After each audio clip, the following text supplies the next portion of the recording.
get started, we're going to turn it over to Kent. Kent, do you have to use any, are you planning on using any PowerPoint or anything like that? No, I just decided Okay. talking. It's too confusing.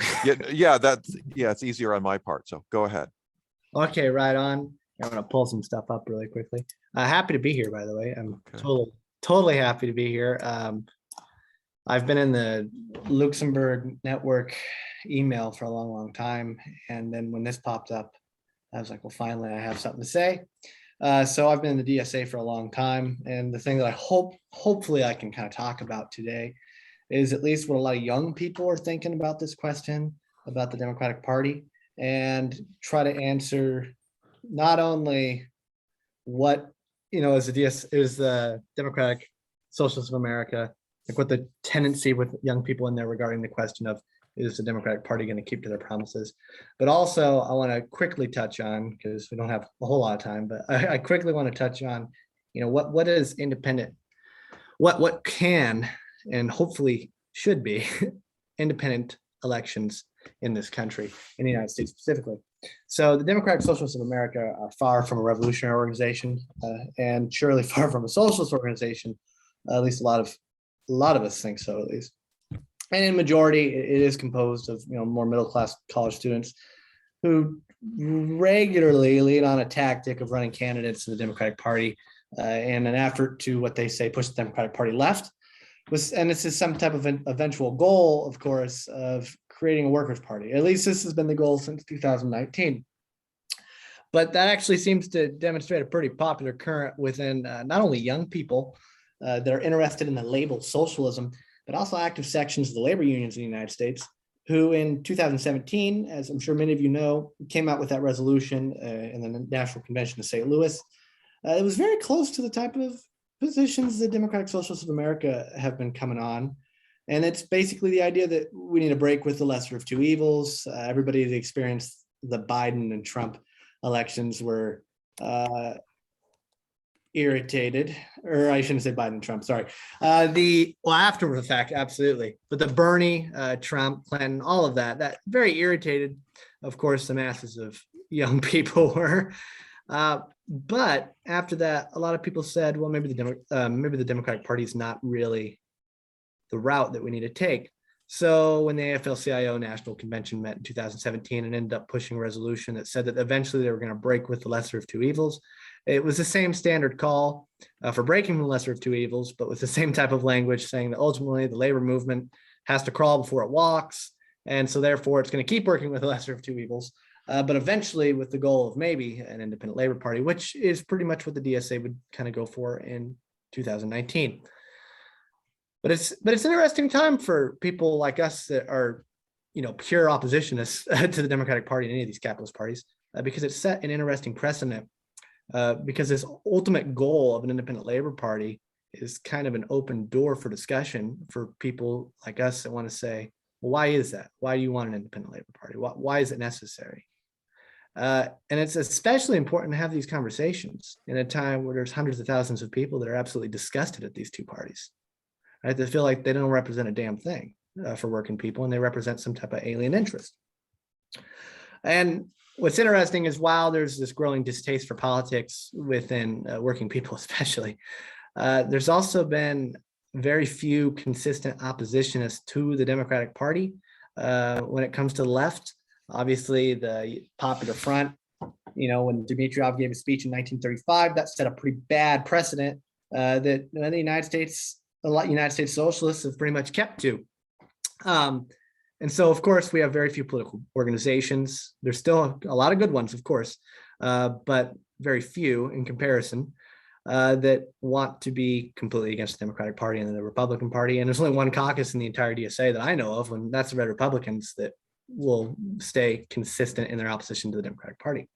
But once again, because of the conversations that happened in 2017, 2019, and even in 2021, there's a door that's open for a lot of people.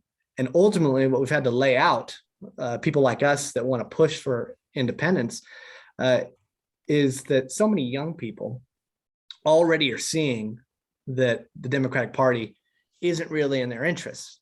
right, isn't willing to make certain promises. The question anymore is not, can the Democratic Party fulfill those promises? It's, have you realized that the Democratic Party is unwilling to make certain promises? So, and that's why I think it's important to go back to 2016 and maybe talk about that a little bit. Well, what happened? Because Bernie Sanders seemed to be, whether, I mean, personally, I'm not a Bernie Sanders guy, but whether anyone likes or not, Bernie Sanders was definitely a catalyst for something.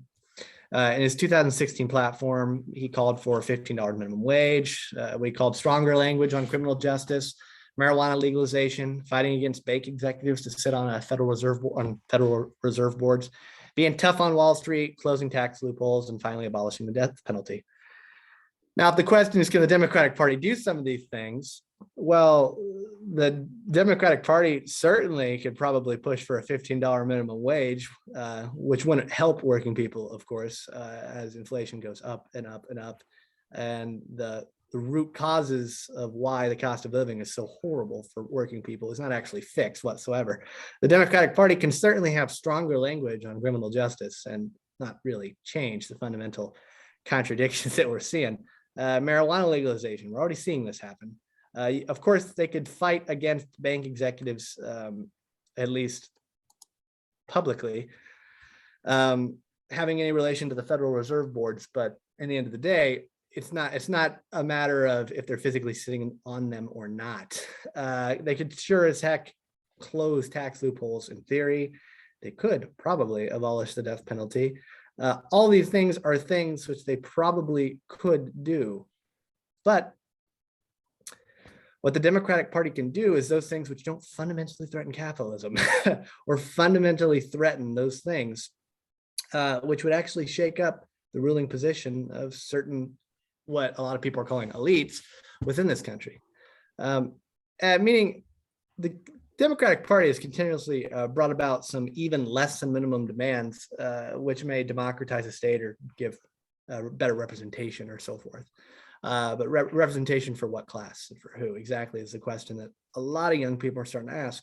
Of course, you know, this is fundamentally problematic when we talk about better representation, because ultimately it has nothing to do with working people or, you know, the working class whatsoever. It's just throwing identity politics kind of in a weird liberal direction, which a lot of young people are seeing and kind of uncomfortable with. People that are obviously struggling to be recognized as who they are, and yet the Democratic Party kind of uses them as tokens, which is interesting. It's just interesting questions come about. And when Sanders became attacked by the Democratic Party establishment, what a lot of young people saw was that the Democratic Party is only willing to make certain promises, and other promises, which may frustrate the interests of capital, are apparently too much to bear. So then, of course, in the DSA, and especially apparently the AFL-CIO, you're getting some people that are saying, okay, how can we overcome this? And so what I hope that I can do here is talk about, you know, what are the problems when people come to this question of how do we overcome this? Right now, we're getting a lot of people that are realizing that there's problems. And how do we overcome this? How do we use elections? Well, what's the independent party? Well, first and foremost, there's a lot of political organizations that have came to the realization that there's fundamental error of the left wing in this country. However, a lot of that has to do with how they view elections. For instance, within the DSA, an incredible amount of importance is placed on winning elections of individuals, while the platform that they actually run on is kind of just a regurgitated Bernie Sanders platform. And this type of platform generally places an incredible amount of pressure and promises on an individual candidate, kind of making promises to people while ignoring the social character of the social movement. And so what's kind of the way out of this? What is this way out of this platform of just, I promise you these things, or we're going to get these things for you, and we're going to give them to you? One does not have to look very far back in the history of, you know, revolutionary movements in the United States to see how elections were used. And it was as a tool of agitation and bringing their political program to the forefront of, you know, public attention. And this type of program that I'm talking about, and I'm certainly going to be, a lot of people here probably already are, an advocate for, is a program that doesn't rely off a few individuals promising the working class to do things for them, but it's a program which calls upon working people to create organs of power themselves. It's less about calling for a $15 an hour minimum wage and more about calling for a sliding scale of wages realized by statistical commissions to be elected from labor unions or workers' organizations. And this would set the minimum wage by state every year according to the cost of living. It's about placing hands directly in, or placing power, right, directly in the hands of working people. And these type of demands that are realizable under capitalism, but serve as a special purpose to give working people experience in managing and administering daily life. Now, these type of demands, paired with an explicitly socialist vision of the reorganization of society, are pretty damning to a liberal society which claims to view the masses of people as the real sovereign, but will combat any attempt to place political power in the hands of working people. So with a program like that and united behind a program like that, the path forward to young people who are now becoming students of revolutionary politics are starting to now see elections as serving primarily three purposes. And that's what I kind of want to end on, is I want to talk about, if we're not going to work with the Democrats, if we're going to have an independent political organization, independent party, if we're going to have a political program and we're going to use elections, right? And we understand as socialists that what we have to do, we necessarily have to raise the political activity of the masses of working people in this country. If we all agree to that, well, let's talk about how we use elections to do that. So first and foremost, elections serves as a platform for a political program to reach a very wide audience. Regardless if independent candidates win or not, elections give socialists an opportunity to bring revolutionary positions to public attention. A victory, as in the DSA, has always been if you win a candidate at all. But a victory may very well be the popularization or even the familiarization of a revolutionary program to hundreds, thousands, or even millions of Americans today who are sick and tired of the two capitalist parties. So that may be a victory in itself, just simply getting that out there, giving the framework, giving the language to working people to view the world around them that's withheld from them in liberal society. Now, the second purpose of putting forward an independent candidate and running elections is to certainly draw a line in the sand publicly. And a lot of people, especially today, need to hear this. Socialists need to be able to maintain that they are explicitly and fundamentally different than any of these other politicians, because their interests are entirely within the working class and their natural allies. These type of candidates must frustrate this, like they have to frustrate this point excessively, right? And show the world a very clear class antagonism between two opposing interests. And this necessarily requires political independence on the ballot, as to make sure that you're not confusing the class struggle. All right, raising political consciousness, as I'm sure many of us already know, is certainly a part of the struggle for socialism, and anything that confuses this is absolutely a no-go. So for instance, telling people that we live under a dictatorship of capital and saying that both parties represent the dictatorship and preserve this dictatorship and so forth. And then every few years telling them, oh yeah, but you can run in their parties. Well, this really undermines your message. Because if you're saying this and you're saying, well, maybe the Democratic Party actually will allow these type of things. And if they're going to allow these things, well, then maybe you can push it left. And then if you actually can push the Democratic Party left, which has never been done ever, and of course will never be done. Well, but if you could do that, well, then that means that the Democratic Party is just fine. And if we live in a perfectly democratic society and apparently the masses are really the sovereign and have the fundamental control over everything, then why change anything at all? And that's what you get. You get a whole big circle right back to that. And we want to avoid that because that's those are ridiculous conclusions. But the third purpose of elections that I want to bring up, and I think this is pretty important because it's something that is not discussed so much by socialists here in the United States, young socialists especially. A lot of what I'm saying is regurgitated for a lot of people that have been in the struggle a long time and have probably already heard these points spoken by Marx himself. But the third purpose of elections and putting forward an independent candidate is to gauge strength, something that here in the United States we need more than ever. In order to know that we are actually raising political consciousness and that a revolutionary standpoint is actually reaching the masses of people in this country, you need independence on the ballot box, or at the ballot box. We need to know what kind of support we're getting in this country, and that's something you just can't do in the Democratic Party if people are going to vote based on that little D next to your name. As everybody will always agree that the struggle for socialism demands a conscious political actor out of working people. And in order to gauge that, if they're actually becoming conscious political actors, if they're actually, the program is actually reaching them, right? We need to make sure that we have the ability to really count our votes. Voters who actually are voting because they fully support our program are worth far more to people like us than vote blue no matter who individuals who are certainly not yet reliable supporters of a program and don't really tell us anything about our support amongst actual working people. And so that's pretty much where I want to stop. I want to thank once again, thank you guys. And hopefully I didn't talk too much. I was hoping that was about 15 minutes. Looks like it just about was. And yeah, thank you for the ability to speak on that. Okay, great job. Thank you, Kent. So our next speakers will be Avram Rips and myself. And we're going to have, it's going to be about the attempt to apply Luxemburg's ideas to mass movements and independent electoral campaign. So Avram, why don't you go first and then I'll follow up.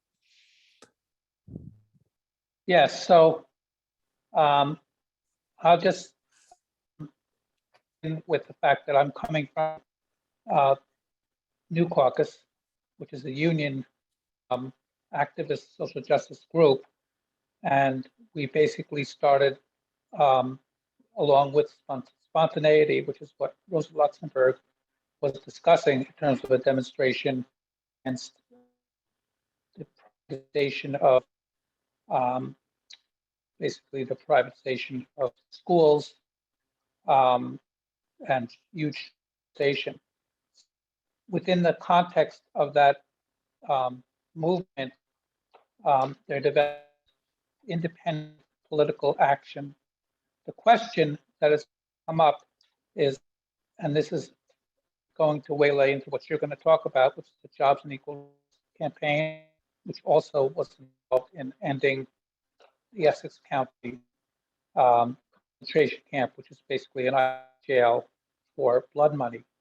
So we ran, Jay and we ran two other candidates in 2018 and 2018.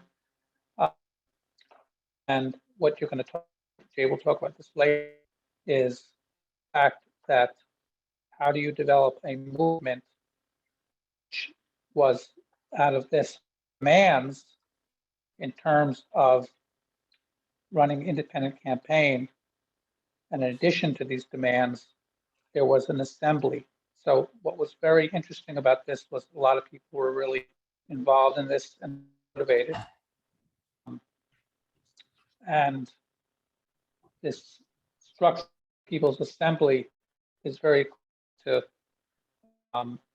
what Luxemburg, because she's discussed being not only when they were running that you could, but you'd have to be part of an actual movement assembly. She also said you could be absorbed at the same time when you become in leadership of the right,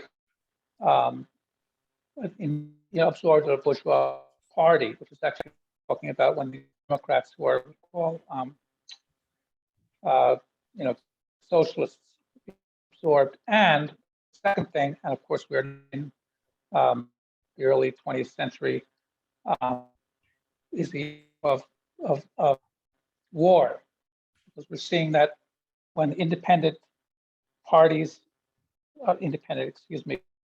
people are called socialist DSA win, they end up supporting mostly large war budgets. Very unusual for anyone to vote against more funding of the $150 billion budget. So anyway, you can continue on. Avram, you might want to just turn off more your video, your camera, because I think it's affecting your reception. Okay, so you can go on with what you're okay. Okay. All right. Thanks a lot for getting us started, Avram.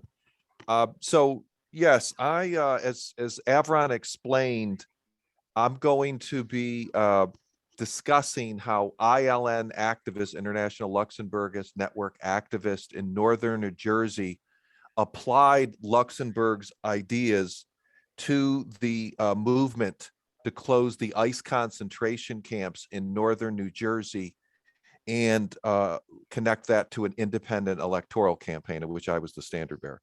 So as Avram did discuss a little bit, some of Luxemburg's key ideas, key principles. One of those is that the movement, the socialist movement, needs to come together, democratically agree on a common program, a comprehensive set of economic and political demands that presents a real alternative to the capitalist system. Secondly, we have to fight for that set of demands, fight for that program uncompromisingly, not, which he argues, opportunistically, cut deals, see what's possible, but you fight for what you want, and that is actually how you make any kind of progress, any kind of concessions.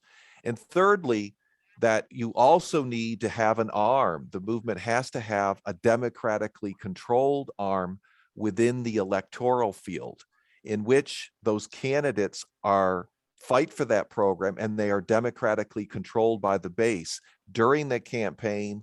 And once if they do get into office, that they continue the fight for that program in the parliament with an organic connection to the fight in the streets. And all of that is connected to laying the groundwork for the mass strike process.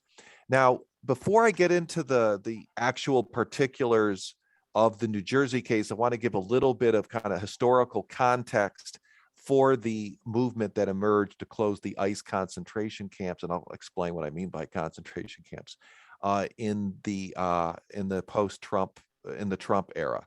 So in the 90s, under the Clinton administration, with his 1996 IRERA immigrant attack on immigrants, really began the mass incarceration of undocumented immigrants, and as well as documented immigrants, green card holders. And these were incarcerations based on not any kind of criminal charges, and with no right to trial at all. And that's why we call them concentration camps. So that kind of begins this massive detention system under the Clinton administration. And then with his successor, George W. Bush, we get the Department of Homeland Security, the creation of ICE, and the stepped up attacks, particularly at the workplace. And then his successor, Barack Obama, won the title of deporter in chief because he oversaw a record number of deportations, although because of movement of young people, of immigrants, he did concede on the DACA concession. Now, as part of that massive expansion of this detention system, ICE began, particularly under the Barack administration, began contracting with local governments to open up their jail space in order to detain the immigrants that they were scooping up increasingly in these raids, because ICE themselves did not have that capacity. And eagerly joining that crusade were Democratic Party-run counties in deep blue New Jersey, in Essex County, county seat of Newark, where I live, Bergen County, Hackensack might be familiar to some, and Hudson County, with the county seat being Jersey City. And so there were some other localities, but they were the major participants. Now, with Trump's election in 2017, of course, he ran on anti-immigrant demagoguery, scapegoating immigrants for the problems that working class people face, and stepped up attacks on Muslims. And this led many Democrats that had no problem with the attacks when it was being carried out with the Democrats to then, with Barack Obama, to then becoming active, and particularly with the discourse that Trump used, and his stepped up attacks when we look at the Muslim ban. And so, if you might remember, just after Trump took power, there were mass protests at the airports around the country after Trump imposed the Muslim ban. And there were a number of groups within kind of the Democratic Party milieu that began emerging. And then one of those was, it was kind of they were the Democratic Party version of the Tea Party, the indivisible group. Now, our group, ILN, and the Jobs and Equal Rights for All campaign, we had also been mobilizing. I'll show some of the pictures when I bring up the PowerPoint in a minute, but we had mobilized around the inauguration, January 20th. There were protests around the country. We mobilized, and we had also come together following the protests for a kind of mini convention where we agreed on a kind of set of demands, an alternative program that we need to be fighting for, which I'll talk briefly. I also became involved in some of these groups, these new groups that were going into motion, and in particular, Indivisible. And so in the summer of 2017, I attended a meeting of Indivisible in the suburbs of Newark. And their major focus in fighting Trump was around fighting his anti-immigrant attacks. And at this meeting, one of the Indivisible members brought up that Essex County, run by the Democrats, runs this ICE concentration camp. They didn't use that term, but they had a contract with ICE. And I did not know about it. I have been an activist. I wasn't aware. This had been kind of kept under the rug by a lot of the advocacy groups. And ICE piped up and said, well, this would be a great opportunity to really confront the Trump agenda, which also would require going after the Democrats. And the Indivisible member said, well, that sounds good, but I need to contact the local immigrant right advocacy group, Make the Road, our who we defer to on these issues. And when she came back, I think we met like 2 weeks later, she said, well, Make the Road said that we can't touch that issue because we had brought it up with the Democratic Party county government. And they said, if you push this issue, you're going to be iced out. We're not going to deal with you at all. You can't touch this issue. And so Make the Road wasn't going to touch it, nor was this Indivisible group. But of course, the Luxemburgists and Jobs and Equal Rights for All were not constrained by the Democratic Party. So I began reaching out to local groups about doing an action against the county government. They were called freeholders at the time. They changed the county commissioners to demand that they immediately break their contract with ICE. And so in November of 2017, we had an action with about a dozen different groups. I think we were about 25. We had a demonstration, and then we went into the freeholder meeting to demand uncompromisingly that they break this contract. Now, so that was kind of the beginning of the movement. Now, we had reached out to a number of other immigrant and labor groups, but they, like Make the Road, refused to take a stand against the ICE concentration camps. They wouldn't touch it. In fact, I went to the New Jersey Alliance for Immigrant Rights, kind of the umbrella group with labor and NGO immigrant rights groups. It was kicked out of the meeting. I had to be a member to even attend, but they didn't want to touch this issue with a 10-foot pole as well. So we had started kind of this insurgency to break this contract. And then at the same time, a group, an activist with Caucus, which had been formed in 2015, run by a lot of young immigrants, undocumented, he called the meeting to try to regroup in the midst of the stepped up attacks under Trump, the immigrant rights movement.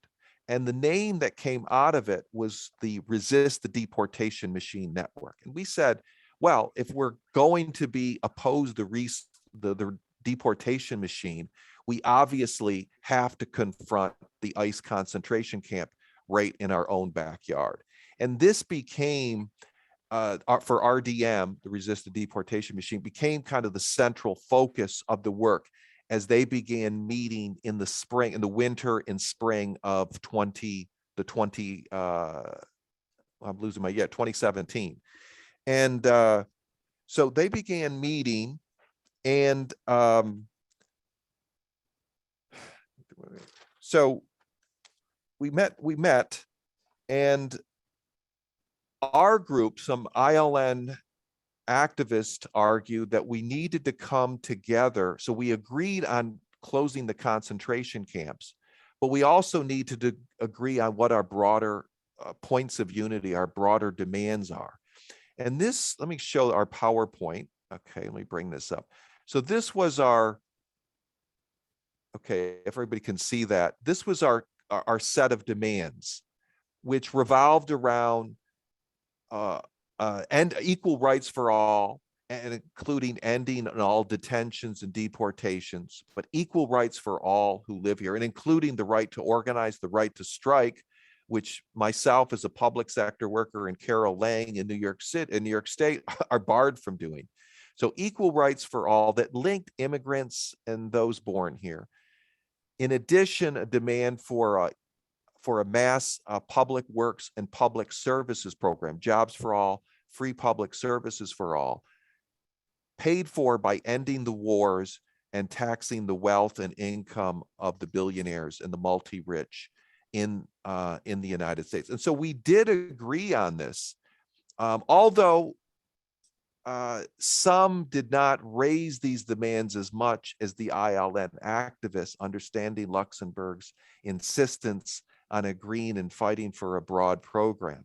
But we did, as a movement, agree to these broad demands. Our kind of framing of this was that we have many outrages and we have to come back with one demand, one common program.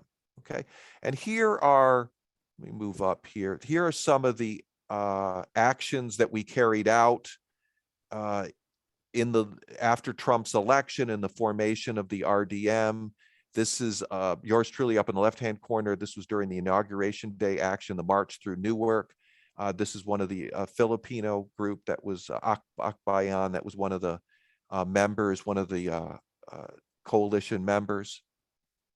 Okay, and then, so after coming to agreement on these set of demands, we also then brought up the idea of running our own candidate, having an electoral arm. And this would be targeting the Essex County executive, Joseph DiVincenzo, who oversaw this contract.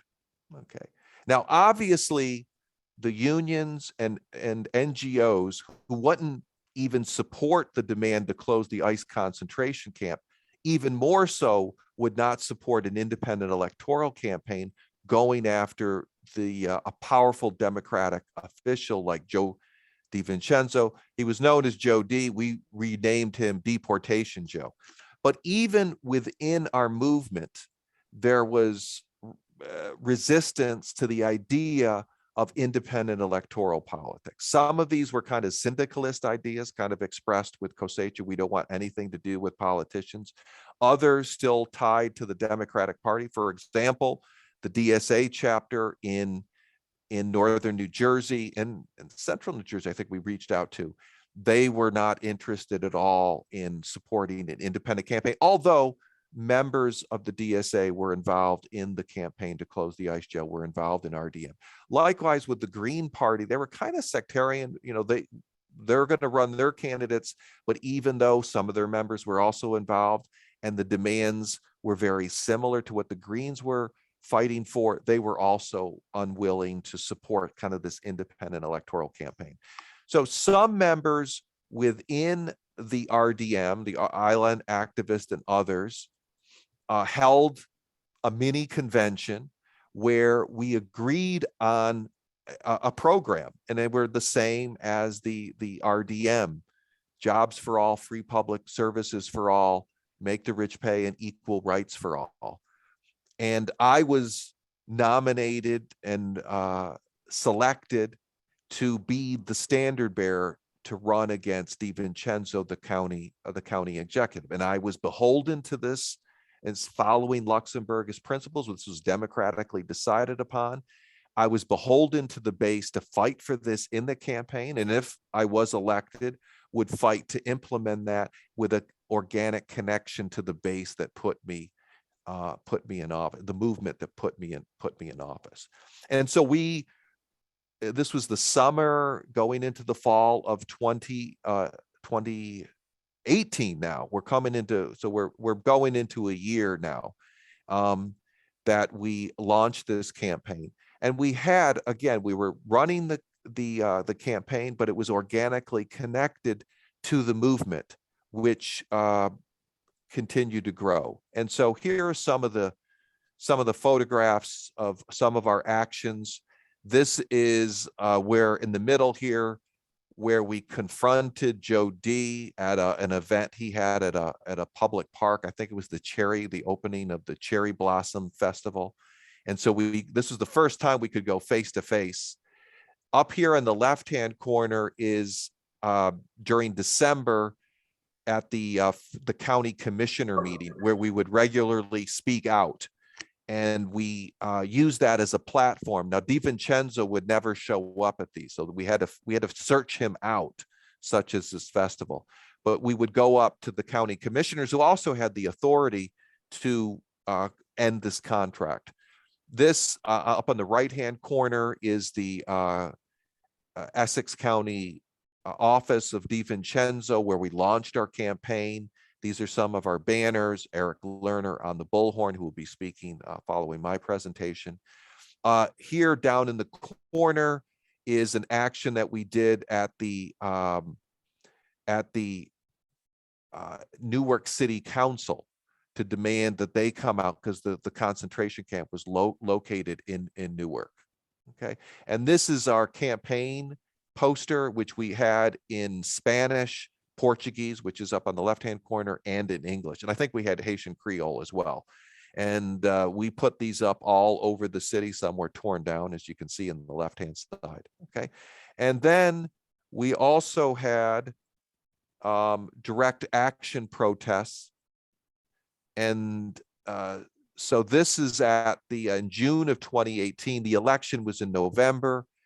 We blockaded the Essex County Hall of Records, which is DiVincenzo's office. And we blocked the doors and demanded that DiVincenzo break the contract immediately. Instead, he sent the sheriffs, as you can see, the purple, we call this the purple man, the purple shirt, aggressively, violently dragged us away, and 8 of us were arrested in a direct action demanding the ending of the ICE concentration camp. Okay. All right, let me get out of this. So the election was held in November. You're wondering, well, what the results were, what the outcomes were. We garnered about 3% of the vote, but in those areas in which we campaigned the most, we were able to get our supporters out. It came nearly to double digits. And in some areas we came in second. We actually beat the Republican candidate, who also there was no way the Republican was going to win either, but they even refused to debate us. They had nothing to lose. And that just underscores the kind of the cooperation between the Democrats and the Republicans to maintain the two-party shell game. And we think that if we could have mobilized, if we could have gotten all our movements to agree on independent electoral politics, that we could have easily gotten into double digits and been the second party and created a real electoral threat, a real political threat to the Democratic Party in New Jersey. Now, after the election, we continued the campaign for ending the ICE concentration camp. This brought in, and we were kind of assisted by Trump and his further attacks. The separation of children at the border kind of led to another wave of the movement, another wave of activists entering in. We had a couple marches to the ICE concentration camp. And then once the pandemic hit in March 2 years ago, March of 2020, a new layer of the movement emerged when the detainees themselves began engaging in direct action, hunger strikes, demanding their release, which put further pressure. So it kind of united the movement outside the concentration camps with those within. And so by the spring of 21, the Essex County was the first one, the chain to break. And so they ended their contract. And then this was followed almost immediately afterwards by Hudson and then a little bit later, the Bergen counties. And so in 4 years, less than 4 years, this movement that had emerged, fighting for what it want uncompromisingly, a movement that had been told, you can never do this. This is impossible. This is not realistic. A movement that had to fight the nonprofit advocates who vehemently opposed the demand, arguing that this would be against the immigrants' interests because it would take them farther away from their families. And this argument that then was taken up by the Democrats, who had previously defended it by touting the money that had been brought in and the improved bond rating that this had created for the county, but then later took cover by using the arguments provided by the NGOs. But even by that time, by 2021, even some of the NGOs had to come over. This had been kind of one is common sense, the need to end the ICE concentration camps. And so we did. That was a major a victory, and this has also been part of kind of a national movement. We've seen a dramatic decline in the number of detainees in the ICE concentration camps. Now, what are the lessons? I'm going to end up here. I might have gone over time. I apologize if I have, but we did have one person cancel, so it gave us a little bit extra time. One lesson is, you only make advances, as Luxemburg would have told us, by fighting for what you want, not what the Democrats have decided is acceptable, right? As we saw before, those NGOs, the unions who are kind of in the orbit of the Democratic Party, they were incapable of even raising this demand. It took working class organization outside that orbit to even raise that demand and to build a movement around that. So clearly that's when you make wins.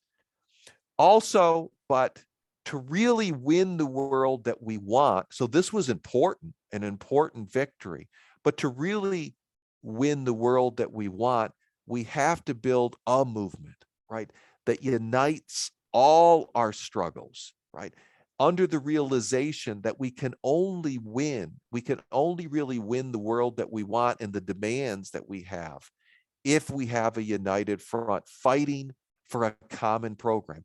Yes, we can't maybe agree A to Z. Maybe we can't agree exactly on the position around Ukraine at this point, as people have pointed out. But I think we can agree that we need to end the US war machine, right? That we need to take back the trillions that the ruling class has stolen. We can agree on that we need good jobs for all. There's plenty of work to be done, but we need to take back that wealth to do that.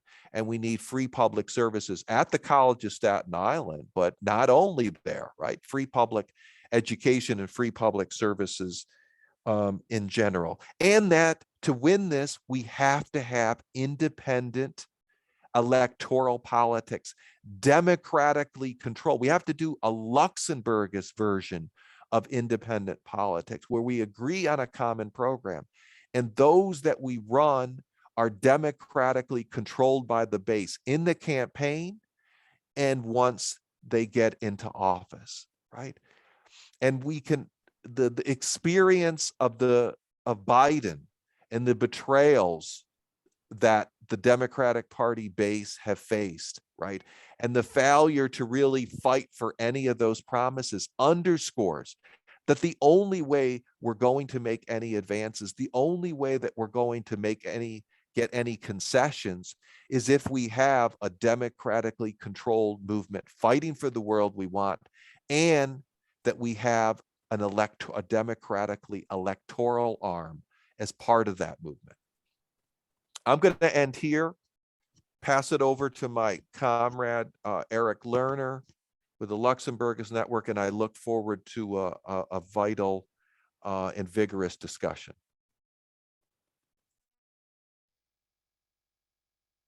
Okay.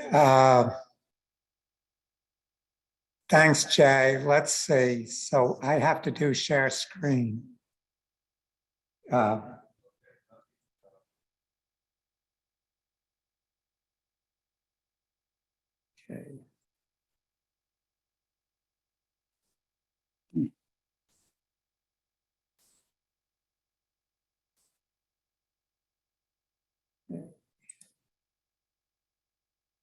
Here we go.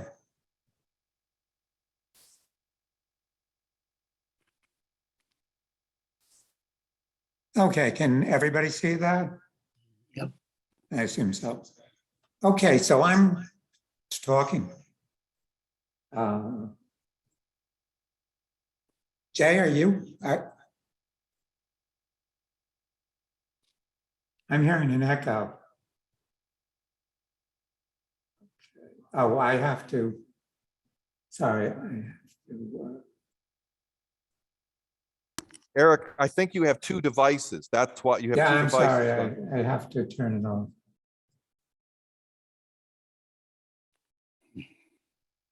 Okay, how is that? Better? Speak again? Am I okay now? Yes. Okay.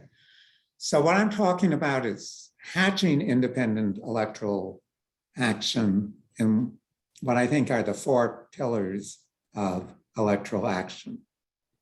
So what we're dealing here in the United States, and it looks like all the participants are within the United States, I think a lot of these lessons will apply to other countries as well, is what I call the problem of chicken eggism.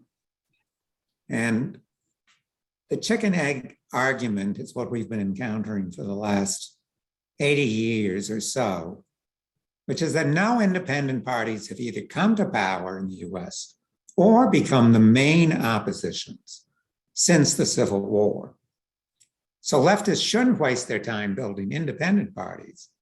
Therefore, large independent parties don't get built, and therefore start at the start of the argument. So that's the chicken egg argument that I'm sure all of us have encountered, and which has really trapped the left in the United States for the past 80 years. So I want to look back a little bit on the experience prior to this, what we would call the chicken egg period, and how it actually developed and how we can go beyond it.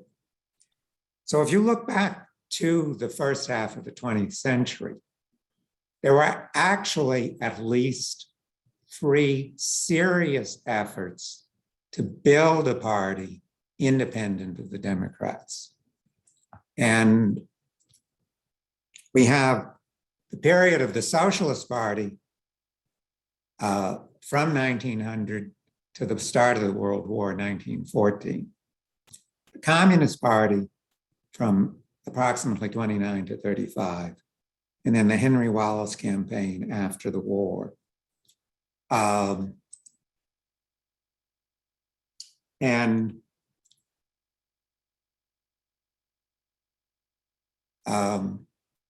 Okay, at some point I might have to interrupt to reconnect something, but we'll continue from now. So the Socialist Party became a significant party, mainly in the Midwest, but really throughout the United States.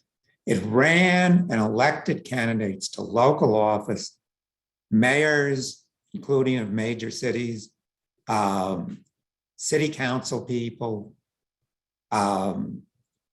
significant campaigns for Congress, and it was tied to a mass movement.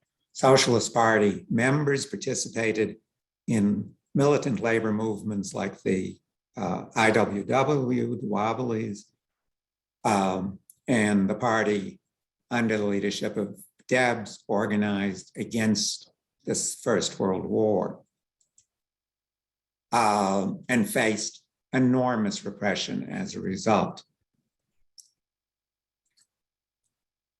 After the war, the Socialist Party was greatly reduced, although it continued to be a force.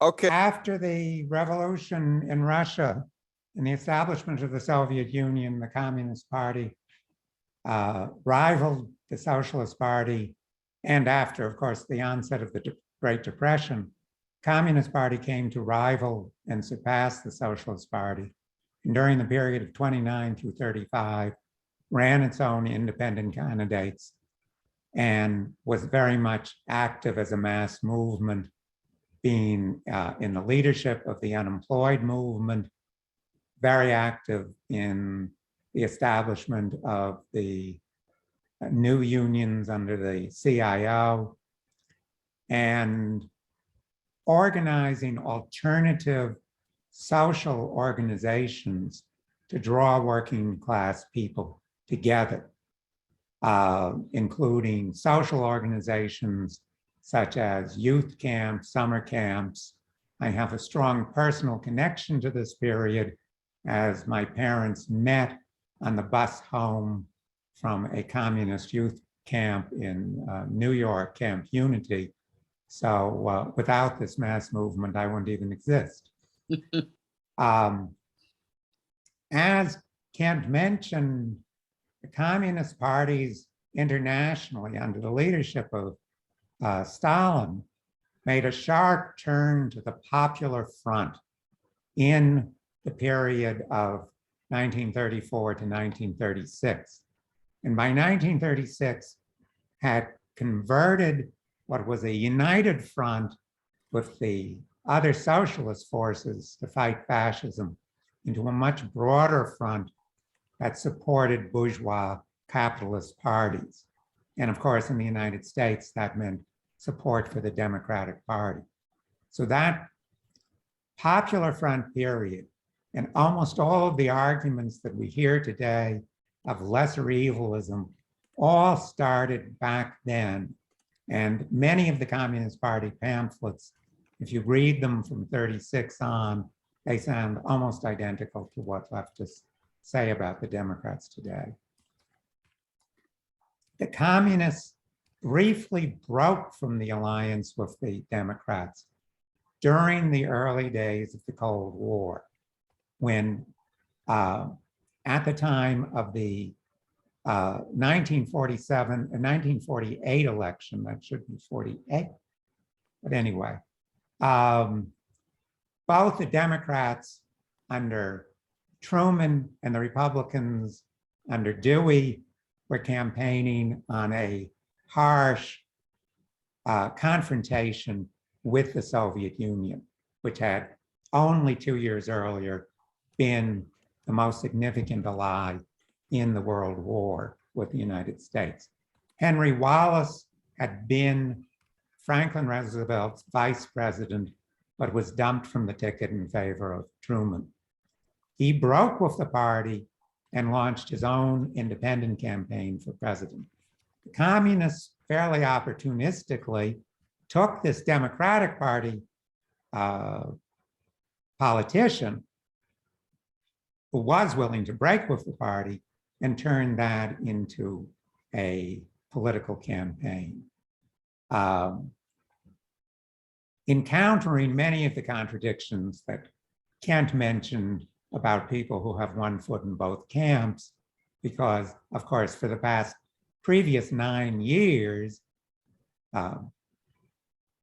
12 years, the Communist Party had been advocating support for the Democrats as the lesser evil.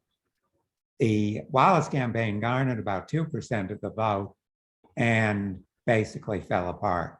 And Wallace eventually denounced the Communist Party supporters. So looking back on these significant campaigns, what can we say about them? I mean, these were quite significant. These were mass campaigns that had the support of hundreds of thousands or even millions of people, but they had common weaknesses. They had a lack of internal democracy. Now, the Socialist Party was not a very top-down party. It was actually extremely decentralized, but that didn't mean it had real democracy, because in each of its localities, the major voice of the Socialist Party newspapers, were actually not controlled by the party. They were actually private organizations. of socialist supporters who had the wherewithal to put out a newspaper. At the top, the party was generally under the control of a charismatic leader, for example, Eugene Debs during most of this period. So there wasn't really an organic link in which members could change the direction of the party or even influence it. The flip side of that is bureaucratism. If it isn't the members who are in control, if it isn't the masses who are controlling the party, it is the paid functionaries, the people who are actually on the payroll. You saw this even more acutely with the Communist Party. The Communist Party did not make any pretension to having internal democracy because their interpretation of Leninist democratic centralism was completely top down, was basically, even though there were factions and there was faction fighting among the functionaries, the basic control extended from the international leadership, which ultimately boiled down to Stalin, through the leadership at the national level down to the leadership at the local level, which were all appointed. And the third weakness, which again flows from the first two, is opportunism. Even aside from the control, the external control, which was real, that was operated from the Soviet Union in the case of the Communist Party, any organization that is essentially bureaucratic, that is essentially run by its functionaries, when your paycheck depends on the survival of the organization, the survival of the organization becomes the key element in your policies. So that becomes opportunism. Grow the organization, defend the organization, not build the movement that the organization is supposedly devoted to developing. So how do we overcome chicken eggism? How do we break the cycle? And I think the answer is contained in these 4 pillars or 4 principles of successful independent electoral action. So the first principle is independence. Well, that may sound, tautological. Well, of course, an independent electoral movement is independent, but it isn't, because most parties are in some way leave the door open more than others to supporting the Democrats. Either they run, campaigns that are serious at the local level, but not so serious at the national level, or they sometimes are aligned with the Democrats. And you see this even in, at the most prominent level. Look at Bernie Sanders.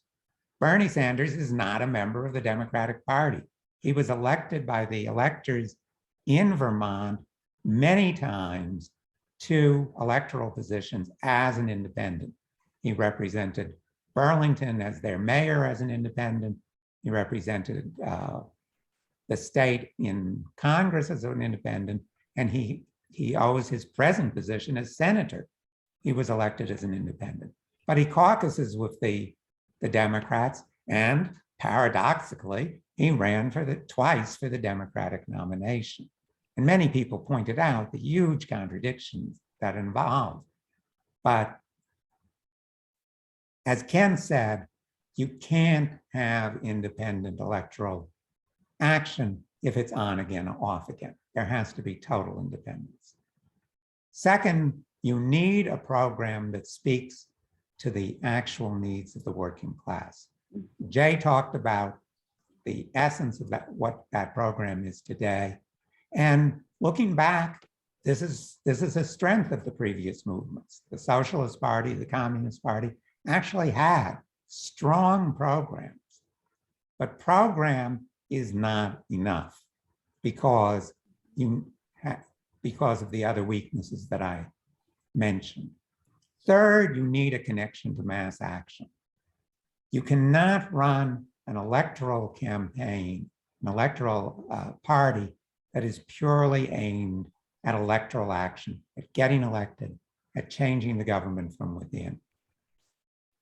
You know, we see this in the Democratic Party, you know, the spectacle of them promising many good things. If you look at Sanders' $6 trillion budget, there are many things we could agree with, and ending up with absolutely goose egg, and then saying, oh, this is because of Manchin. We couldn't do anything about Manchin.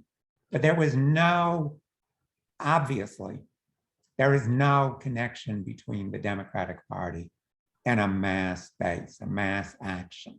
We see this, for example, in the abortion issue, where clearly the states and the courts are attacking women's rights, attacking the rights not of a minority, but actually of the majority of the population. Clearly, in such a case, as with the civil rights movement of the 1960s, these attacks can only be countered by direct action, by a campaign of mass civil disobedience. The same with the challenges that are faced by workers in the workplace, where strike action, concerted action in the workplace has to be tied to fighting for a program. In the case of the Democrats, it's sort of funny to even imagine what if Biden had said, you know, we need to get this program passed. Manchin stands in the way. I call our supporters into the streets. We're going to have a mass demonstration in Washington. We're going to shut down the coal industry until this bill gets passed. I mean, to pose that is to show, you know, obviously the Democrats have no connection to a mass base, but a real independent electoral, a socialist party would have to have that mass connection to mass action. And finally, and perhaps most importantly, you have to have internal democracy. You have to have what we call delegated democracy, not that you elect leaders who you can trust, but that the members at the base are continuously involved in making decisions and sending delegates with those decisions to higher bodies, that those delegates are back responsible to. And as Jay pointed out, of course, this means the candidates must be responsible. The candidates cannot go and be elected on a program, and then if they are elected, if they do win, do something else. That means that they can never represent the party again in their lives. So there has to be real democracy. Now, why is internal democracy difficult? Why have, including on the left, we have had a history of major organizations, small organizations, yes, some of them are democratic, but major organizations have always tended to end up as undemocratic. Well, part of that is we live in a capitalist society, which is not democratic.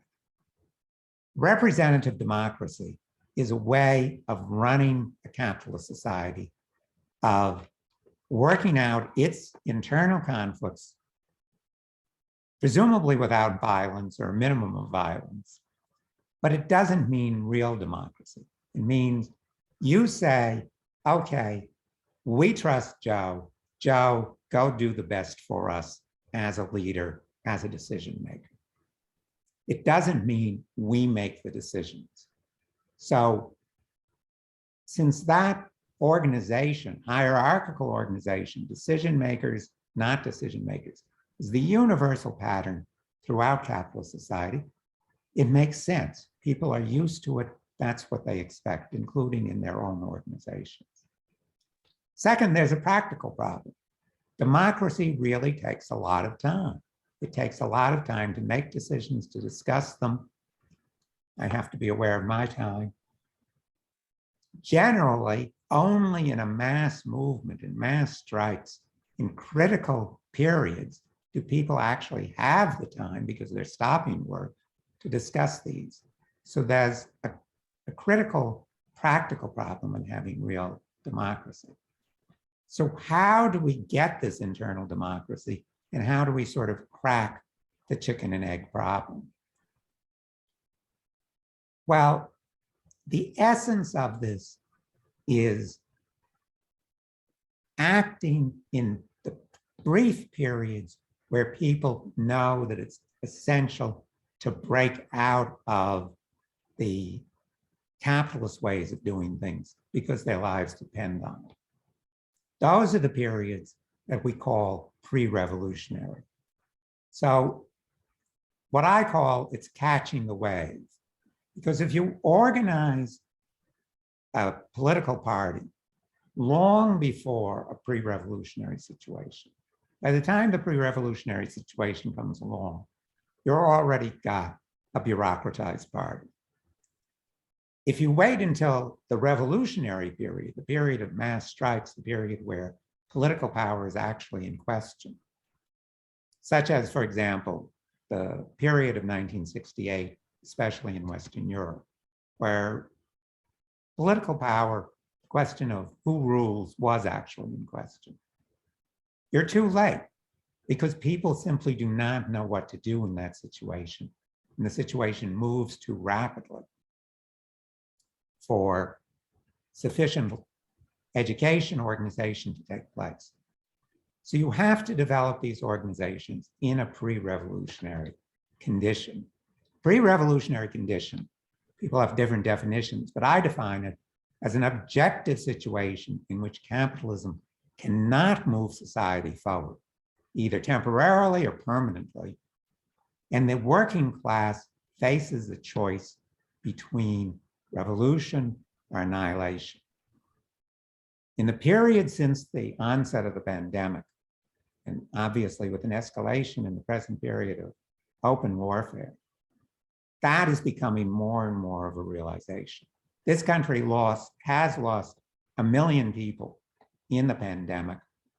Russia lost, with much fewer population to start with, a similar amount.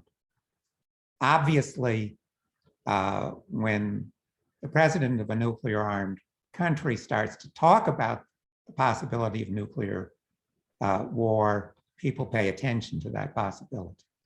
So we have a situation in which objectively, as I pointed out in great detail in the first of these teach-ins, capitalism has led society not only into a dead end, but into a rapid degeneration.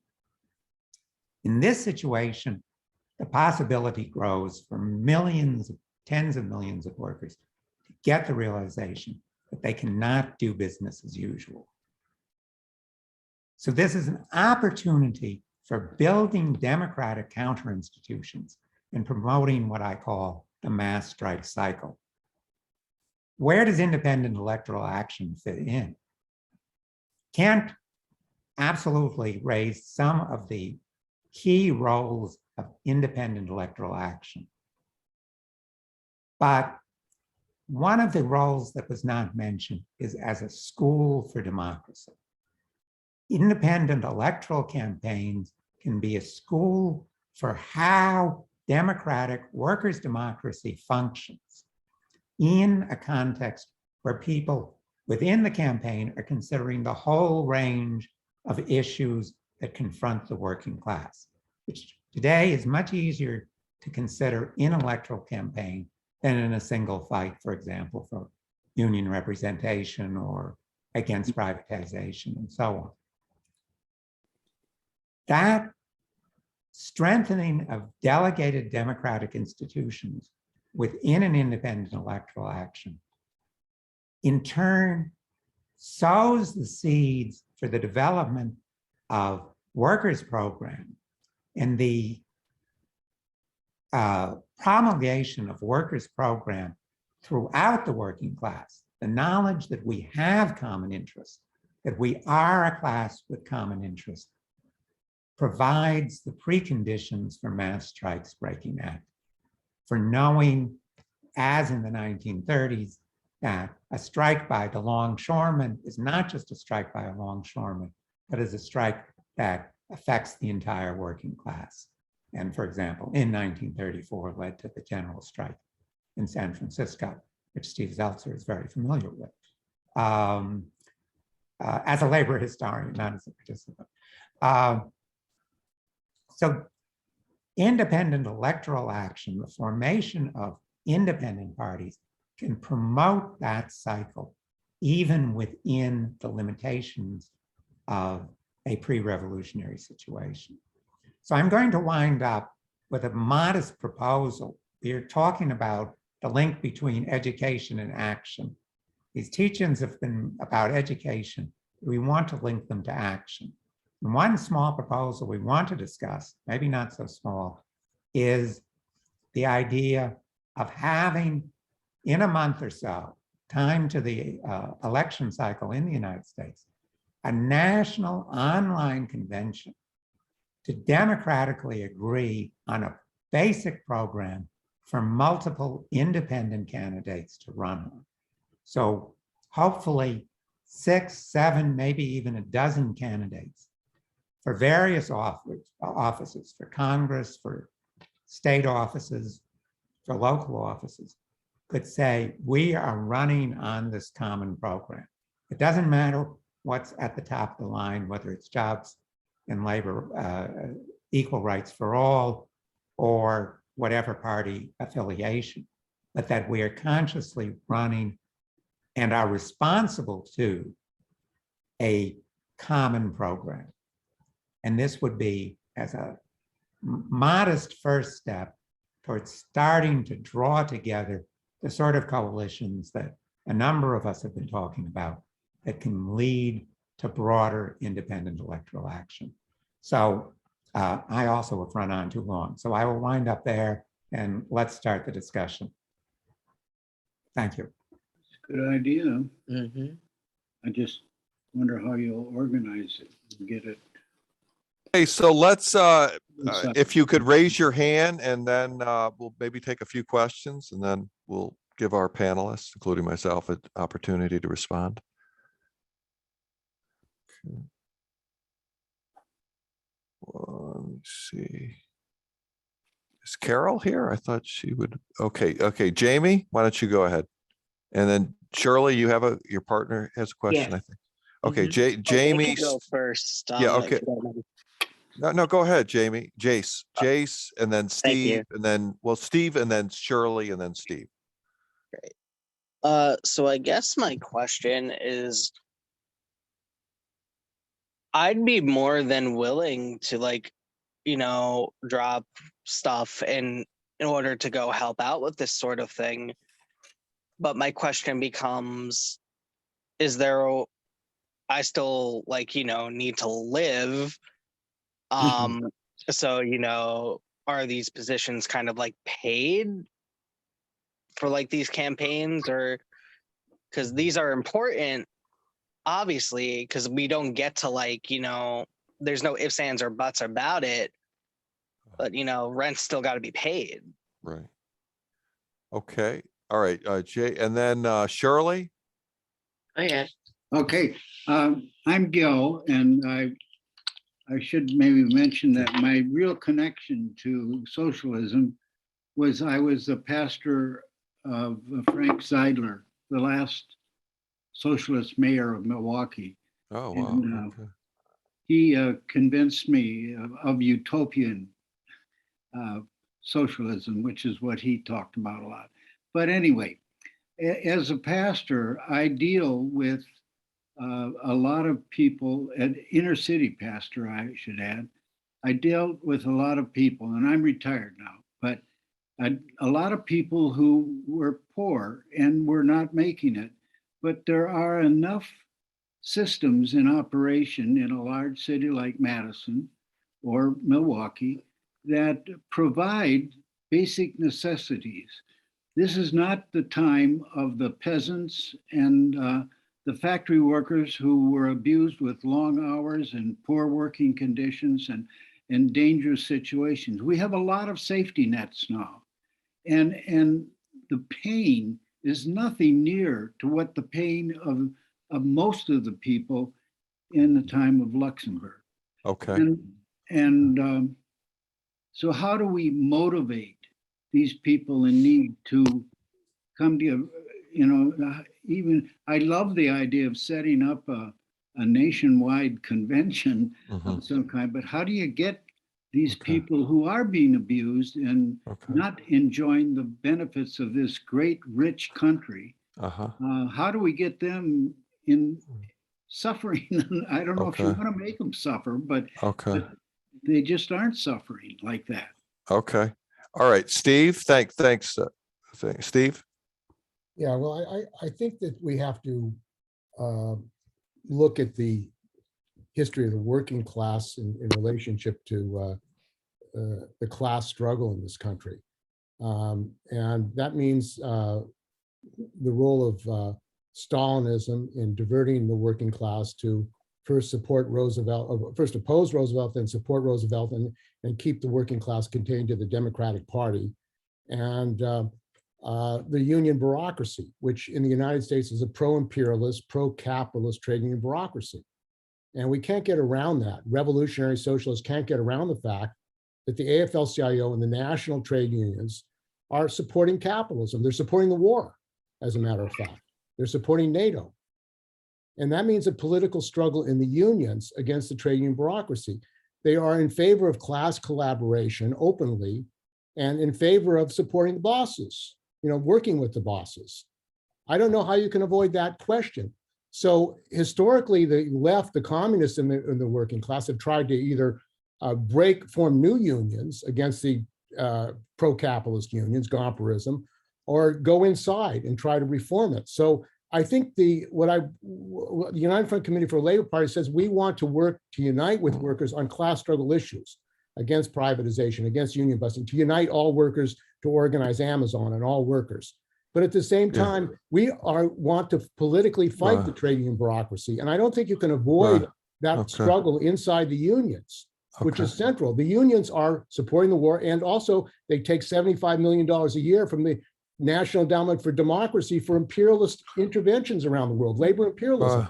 So we have to unite with workers around the world against this trade union bureaucracy. And they have the same problems in Namibia and South Africa and other countries around the world. They're fighting a reactionary trade union bureaucracy that wants to hold the workers to capitalism. So I think we have to have an internationalist perspective, and we have to have a class struggle perspective in our unions, where we want to go, where's the working class have to go independently. That's critical. That's all. Yeah, okay, so we've had 3 questions. Can we maybe throw that back, and then we'll come back to the 3? And Kent, you're going to have an opportunity to take a whack at some of these already, but you want to question some of the panelists, right? So Eric, some were directed at you. Did you want to respond? Or I wanted to respond too to one of them, but you're muted. Why don't you go first, Jay? Yeah, so yeah, Jace, I mean, with the paid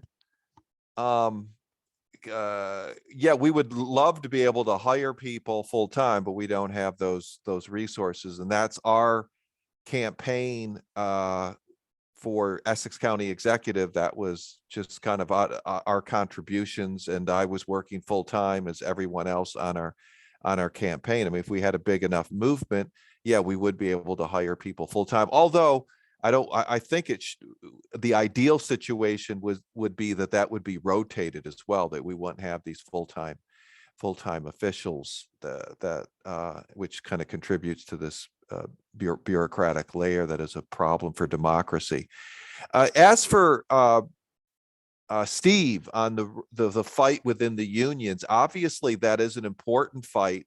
But I don't think we should also, and I think this came up in previous struggles with the Workers' Democracy Network and others, I don't think we should fetishize the unions as the only form of working class organization. For example, I'm in with Carol, I'm employed by the City University of New York. I'm a member of the PSC, and the Professional Staff Congress is the AFT local, and I'm fighting within that layer, definitely for a real fight back. And I have argued that we need to be able to win a strike at CUNY, that we have to have a program that connects our fight at CUNY, the workers there. And I would challenge Shirley's comrade about the supposedly good working conditions and good living conditions that a lot of workers face. You need to talk to some of the adjunct super exploited workers at CUNY that would give you a different perspective on that, who are the overwhelming majority. But so I would argue that we need a program a set of demands that unites the education workers with our students and the broader working class. And we are well positioned to do that because, as I mentioned in a previous presentation, the living conditions of our students are our working conditions. So getting back to Shirley's comrade, 10% of CUNY students are homeless. There's desperate conditions that the working class, which our students represent, face. And for us to be effective, to build the class fight back that we need to win a strike at CUNY, we have to bring in the broader working class. And if we're going to rely on the union bureaucrats to do that, or that apparatus, it's not going to happen. We do need new organization. We need an organization, democratic organization, that brings in all the CUNY workers and the students and their families to really, and the broader working class in popular assemblies to build that fight. So yeah, we have to fight in the union, but we shouldn't make a fetish of that as the only type of organization. And I think to build the fight back, we're going to have new forms of working class organization. I think I did hit on the 3 questions a little bit. I don't know if Kent and Eric wanted to say anything else. I certainly do. If I'm Okay, able go. Yeah, sure. All right. So I wrote down a lot of stuff this whole time. And it's funny because we're talking about like the fetishism of unions. I didn't see that from Steve. I agreed with everything Steve said, actually, entirely. And I'm going to talk, but I want to talk about a few things, and I want to go back to Steve. Because honestly, Steve, I loved it, everything you said. I was blown away. This is stuff that I wanted to talk about. So first and foremost, I think that there is a little bit of a fetishism about what democracy. What is democracy? A lot of talking about this idea of being beholden to the base, but we need to maybe talk about what that base is. Because we just talked about the Popular Front. And it's funny because the Popular Fronts, if you read the 1935 speech that Dimitrov gave to the Congress there in the Comintern, I mean, basically it was for a third party, the Farmer Labor Party in the United States. And it was supposed to be an explicitly non-socialist party. It was supposed to be a third party that would not be beholden to the capitalists, but it wouldn't exactly be socialist either. It would be a mass party. Right. But it was this obsession over the idea that the masses of people were not ready for socialism and that they kind of had to drag behind the masses. And so, and I think about this a lot because I think this is something that we see today. Like we don't just have to have a school for democracy. We have to build a school for democracy. We have to be able to have a democracy that's worth having. And I totally agree. And one of the panelists actually said, fight for what you want. And that was fantastic.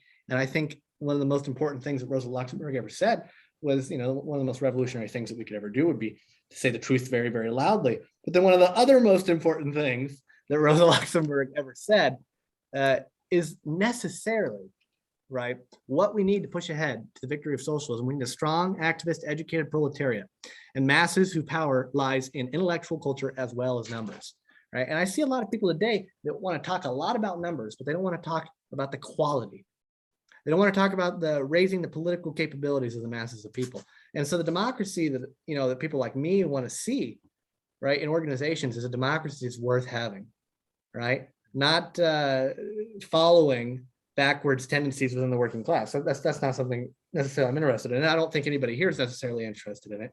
But it's funny because this fetishization of following the base obviously needs to answer, what is this base? Because the base that I see is the most class conscious, the most advanced base. That's the base that I think we need to have. So that's something I just want to say. And then the other thing, responding to a comrade about, what is exploitation like today. And in some ways, I think we have to look around the fact that we live in a service economy and realize that the exploitation is it is different. It absolutely is different. There's no way to say that it is exactly the same as it was in Luxemburg's or Lenin's time. I wouldn't say it's the exact same. I would say that exploitation is still happening. It's going to always continue to happen. It's going to take different characters, and alienation among young people is going to get worse and worse. What we are seeing today in this service economy is a growing alienation among young people that's pushing them, all right, away from everything. They feel alienated from community, family, fraternity, friendship, all those things in society today. And it's making them, feel very alone, very depressed. You're getting people that are very, very irritated because of the material conditions that have put them in this position. And that, right, I think understanding that and trying to offer organizations, right, that can actually you can actually build a community, right? You can actually build camaraderie between people. I mean, that's something that young people desperately want today. And so that's what I want to point that out, because that's just, to me, as a young person, seeing that, I'm seeing so many young people. For God's sakes, I'm a farmer in Idaho, of all places, right? Talking to you guys, right? I didn't come to the left wing because of like the internet. I didn't come to it that way. I came to it through reading John Steinbeck and meeting Eleazar, who's an old Trotskyist in Middleton, Idaho, when I was in high school. And that's how I became a communist, all right? And something that I think socialism really speaks to people, young people today, is the fact that they look around them and they don't see community. They don't see anything. Everything has been commodified. Everything that was once solid became a liquid, everything. And that is pushing people to socialism. Now another thing on Steve, to go to Steve's point, just because I think this is interesting, we're in the unions in Idaho. There's a great piece that I'm sure Stalinists on the Waterfront by Art, was it Preece, however you say his name? Yeah. That's a great one. So in the unions over here, one of the things that we did to combat the union bureaucracy, which has come out against us so hard, was we released a newspaper called The Field Hand. And it's a union, basically it's stories from the rank and file, trying to create a working class culture within the union and trying to create a hegemony like that can tear away from the bureaucrats, right? And for the most part, here's how I know that at least some of it's working. First and foremost, the first thing that happened after we got this newspaper out is all these weird political tricks that were starting to be played. All of a sudden, we didn't have permission to use certain things anymore that we did, and we weren't allowed to speak about it. And then all of a sudden, the DSA, our DSA, the only DSA in the country that had this, was actually under a Republican control, got into the Labor Council, got delegates representing the DSA, got recognized as a labor-friendly organization, and then had their members, had our red Republicans join in the unions and to get union jobs so that they could become delegates at the Boise Central Trades and Labor Council. And the first thing that happens after we get this newspaper is all of a sudden we get purged. Wow. First thing, and what I'm seeing, right, and why I think everything Steve is saying is so absolutely important, and one of the reasons I'm going to reach out to Steve after this is what we're seeing in Idaho is this bureaucracy, right, that wants to do anything humanly possible to keep working people from participating. Okay. They want to keep the workers away from thinking too deeply about political subjects. They want to keep people away from even participating in too many meetings. It's something you participate in too many meetings and they raise an eye about it. Well, we got some people here ready to participate. I know, it's great. Eager to for some more questions of you, Eric, and myself. Eric, did you want to briefly comment, or we will go to the next? Very briefly, because I see all the hands up too. But I mean, in response to the question about paid staff, I think this is a really tough question because we need time, we need people's work time to develop campaigns, to develop organization, but we don't want them to separate themselves from the working class by being full-time paid staff. At the moment, it's a moot point. The organizations we participate in have no income, no dues. But as they develop, I think it is very important to develop ways of having part-time staff, having temporary staff during campaigns, of basically saying, look, yes, sometimes we'll need more of your time than you can spare as a volunteer, but you're still, you're part of the working class.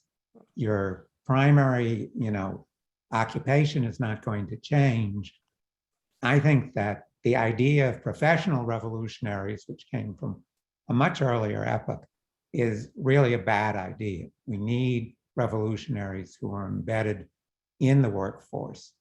The flip side of that is the only way that's possible is if you do have most of the work being done by volunteers, in which case many hands makes light work. If you have lots of people engaged, even if they only have an hour or two a week that they can spare from their lives, that they can, give for free, that means that you have a manageable problem. So I think that, this is something that organizations have to pay a lot of attention to. In terms of the unions, I do think the one thing we have to keep in mind is that 93% of the private workforce is not in unions. The vast majority of the American working class is unorganized. And they aren't going to go into unions prior to a revolution.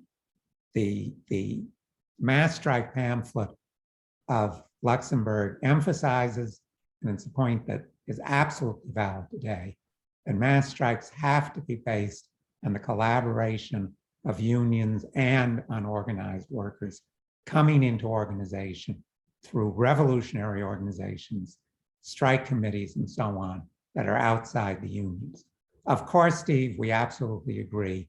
Within the unions are important. They have important resources. They still organize important numbers, and that battle is important. But it is not, unions are not the entire working class, or even most of it. We have to be battling within the entirety of the working class to unify that working class. So let me end there. Okay, great. Yeah, I'm going to go to the, and Ken, you'll get a chance when we go through these 4 questions because it'll go back to the panelists. Austin? I'd love to go after Alex if possible, because he's actually a union member, and I think he'd love to speak on this. Is Alex got his hand up? I don't see Alex's hand up. He typed in the chat. I don't know if he has his hand up. Okay, we'll go to, so Carol? I mean, first of all, I'm so pleased to be seeing people from parts of the country that I'm not at all connected to. I thank you for Boise being in the house. I want to say that the characterization that the American working class is doing pretty well, and therefore we have to wait until they get really, far worse. Usually the worse off people get, the less active they get. Right. But the fact is that, I hate to say this, but you're a white male and disconnected from the majority of Blacks and Latins who are doing, as Jay said, our students, 10% of our students are homeless. And so there's plenty of angst out there. There's plenty of anger. There's plenty of upset out there, people who are looking for places and don't know where to go. So I think it would be a really great idea for us to organize an independent working class party to bring those people in. But as far as the unions are concerned, it is true that the unions are a small percentage, but the fact is that the unions are a collective institution where they can actually shut down major industries, where unfortunately at this point, unemployed people can't. So the job of the union should be to organize general strikes, to shut down major industries and organize the unorganized and have a collective working class action in opposition to capitalism, as opposed to obviously just the unions. And that you got to get rid of the union bureaucrats in order to develop a leadership that wants to unite the working class, as opposed to divide the working class in little small units. I'm going to get my contract, or I'm going to get my contract. And there's never the idea that we need the collectivity of the working class and the whole entire strength of the working class to really shut down the country. The other thing is, you know, we're moving into war, and we're moving into what I think is going to happen is a depression. And when that happens, I think we'll see very, you know, very quickly, more and more people becoming politicized because their pocketbooks and their lives and their conditions will deteriorate, you know, immensely and very shortly. So that we have to really build that working class alternative in opposition to capitalism, but also in opposition to the trade union leadership. But my union president, Randy Weingarten, has gone to Ukraine to support the Nazis in Ukraine. And, you know, and you know, there's some agitation within the union. But in fact, what we need to do is get rid of people like Randy Weingarten and get people who want to collectivize the working class and want to challenge capitalism, because they're keeping us isolated and divided. And so I agree that we have to organize the unorganized, but we really have to get rid of the people who are attempting to keep us under their thumb and under the thumb of capitalism. So let's build that party now. Okay. Deepika? Thanks, Carol. Thank you. I just want to build a little bit on what Carol said. And early on, why I raised my hand was in response to Steve. So just a couple of thoughts. So Carol also talks about, you know, collectivizing the working class. And the working class, of course, is not just people who are unionized, because now if I think about third world, there are very few people who are unionized there. There used to be more unionized and they're less. So, and of course, you know, till there isn't, because I notice, you know, you go to the World Economic Forum, the people at the top are working together extremely well. So it's not like, you know, people across the world don't get together. They get together and that machinery is going really smoothly. But when you bring that down to the level of the worker, what you're noticing is, you know, it's so easy, even in the United States, to move jobs from Minnesota and take it to Kansas because they're not unionized. And there's absolutely no connection and no solidarity between workers to say, why should these jobs come here? Because if these jobs can come here, they're going to move somewhere else. And of course they moved somewhere else and went to Mexico. So I think this kind of thing, and also the fact that we can take jobs from here and send them to China, and then China becomes the problem. And then from there, China is sending them to Vietnam and they're sending it to Cambodia. And now they are a problem. I think we have to learn something in this case, you know, from the 1%, which is really that we will have to put our differences aside, whatever those differences are. And some of it, I can just see that actually it's not that easy to form these alliances. It's very difficult, even as I'm saying that it's urgently needed. Because unless that happens, I think we're just going to get played against each other. That's just what's happening, you know, first world workers against third world workers. And then, you know, it just continues. Okay, good comments and question in there. Great, Topeka. Our comrade Alan Rebar from Baltimore and the Teachers Union, Baltimore Teachers Union.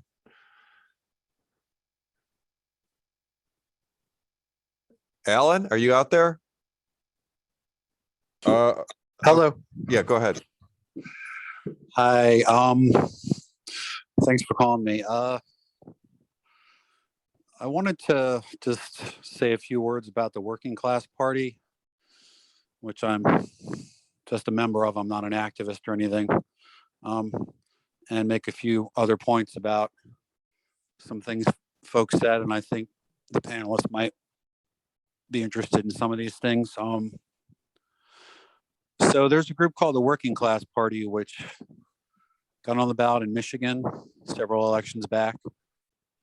And they tend to run about a dozen candidates.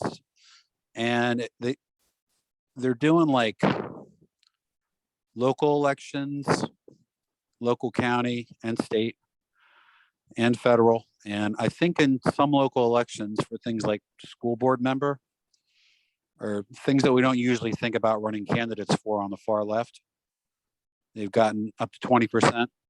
In general, pretty pretty low numbers, low percentages, more like a lot of independent candidates, but they just keep putting out the idea that, you know, the working class needs its own party and we need to fight for what working people want. And they got on the ballot with, as I understand it, a lot of working people doing a lot of petitioning in a good part of the state. And they run candidates kind of around Southeast Michigan, where of course there's a huge population concentration because of Detroit and nearby areas that are still have lots of auto factories. And there are people there that used to be auto workers that were laid off and so forth, but Central Michigan. And then this group has also gotten on the ballot in Maryland, and I helped get signatures to get on the ballot in Maryland. And I'd be curious, just from the group as a whole, like what the process is to get a third party on the ballot, because in different places, it's not a big deal at all. Right. And then in other places like Maryland, I think Michigan's the same way. The ruling class requires a lot of signatures, and you have to get way more than they want because they disqualify a lot of signatures.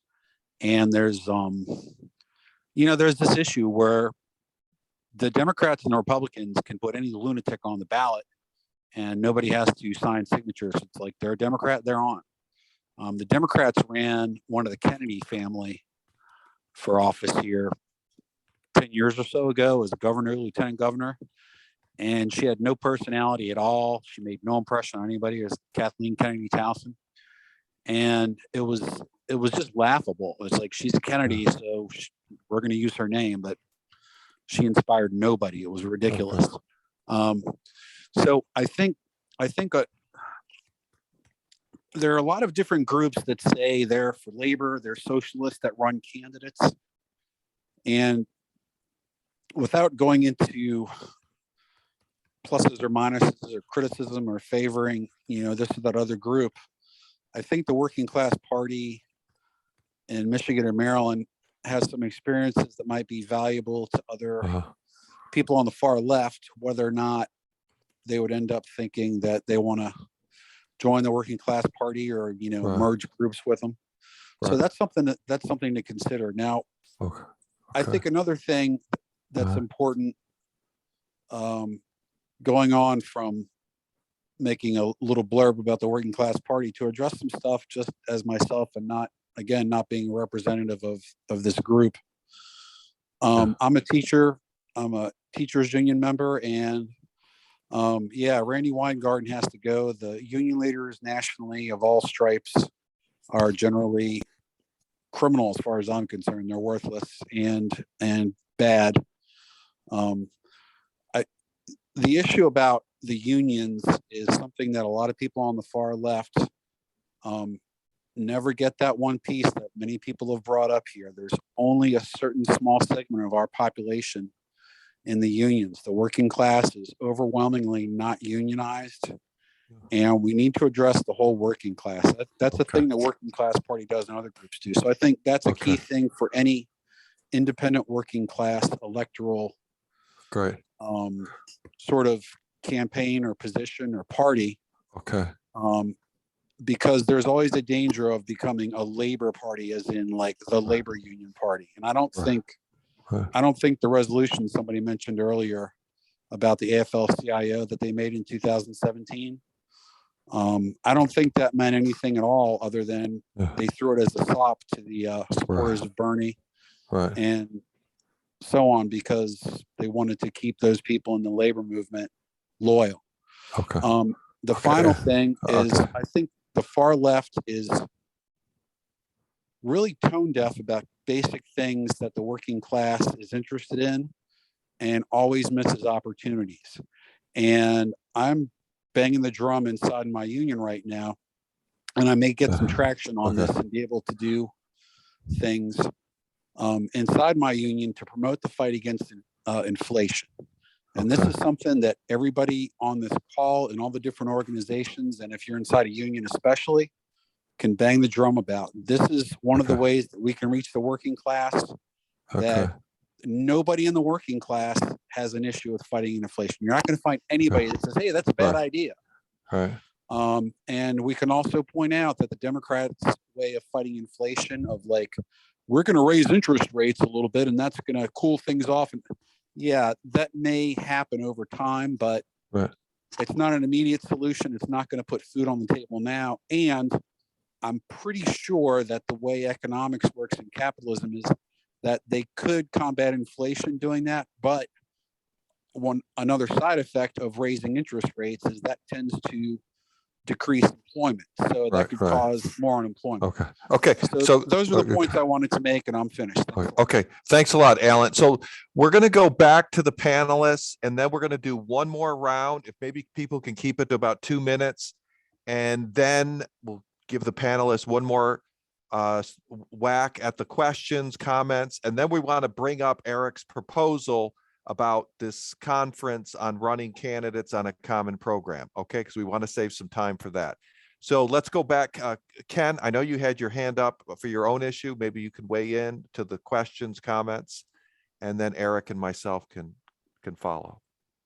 I think regarding the 2017, you were entirely correct. It wasn't anything. It wasn't anything at all. It was just absolutely straight up to kind of encourage Bernie people to even stay.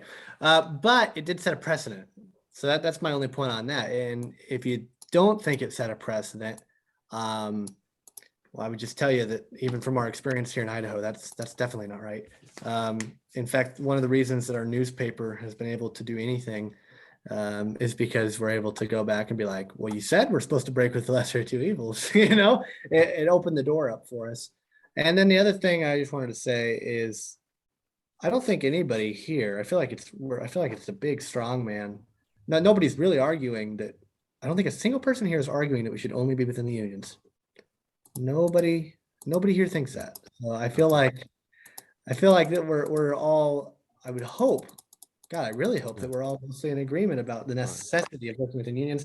But the other thing is that what is true absolutely is that workers are, like, unionism is becoming very, very popular in the United States at this moment. We're seeing people really get interested in it. I mean, the whole Starbucks thing, the strike wave that's happened. A lot of young people, a lot of young people are interested in unionism. It's not, I don't think that the working people just run to unions right at a revolutionary situation. Amazon as well. Of course, Amazon as well. That woman was just here, an organizer. I don't think it's just in revolutionary situations all of a sudden working people jump up and go run into unions. I think we're seeing it right now.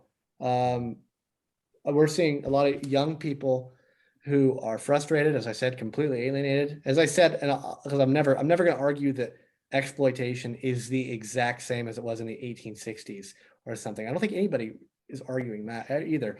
But yeah, exploitation is still continuing. People are alienated more and more so.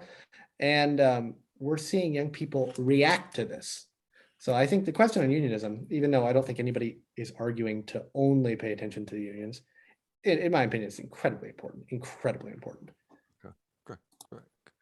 Okay, Ken, Eric?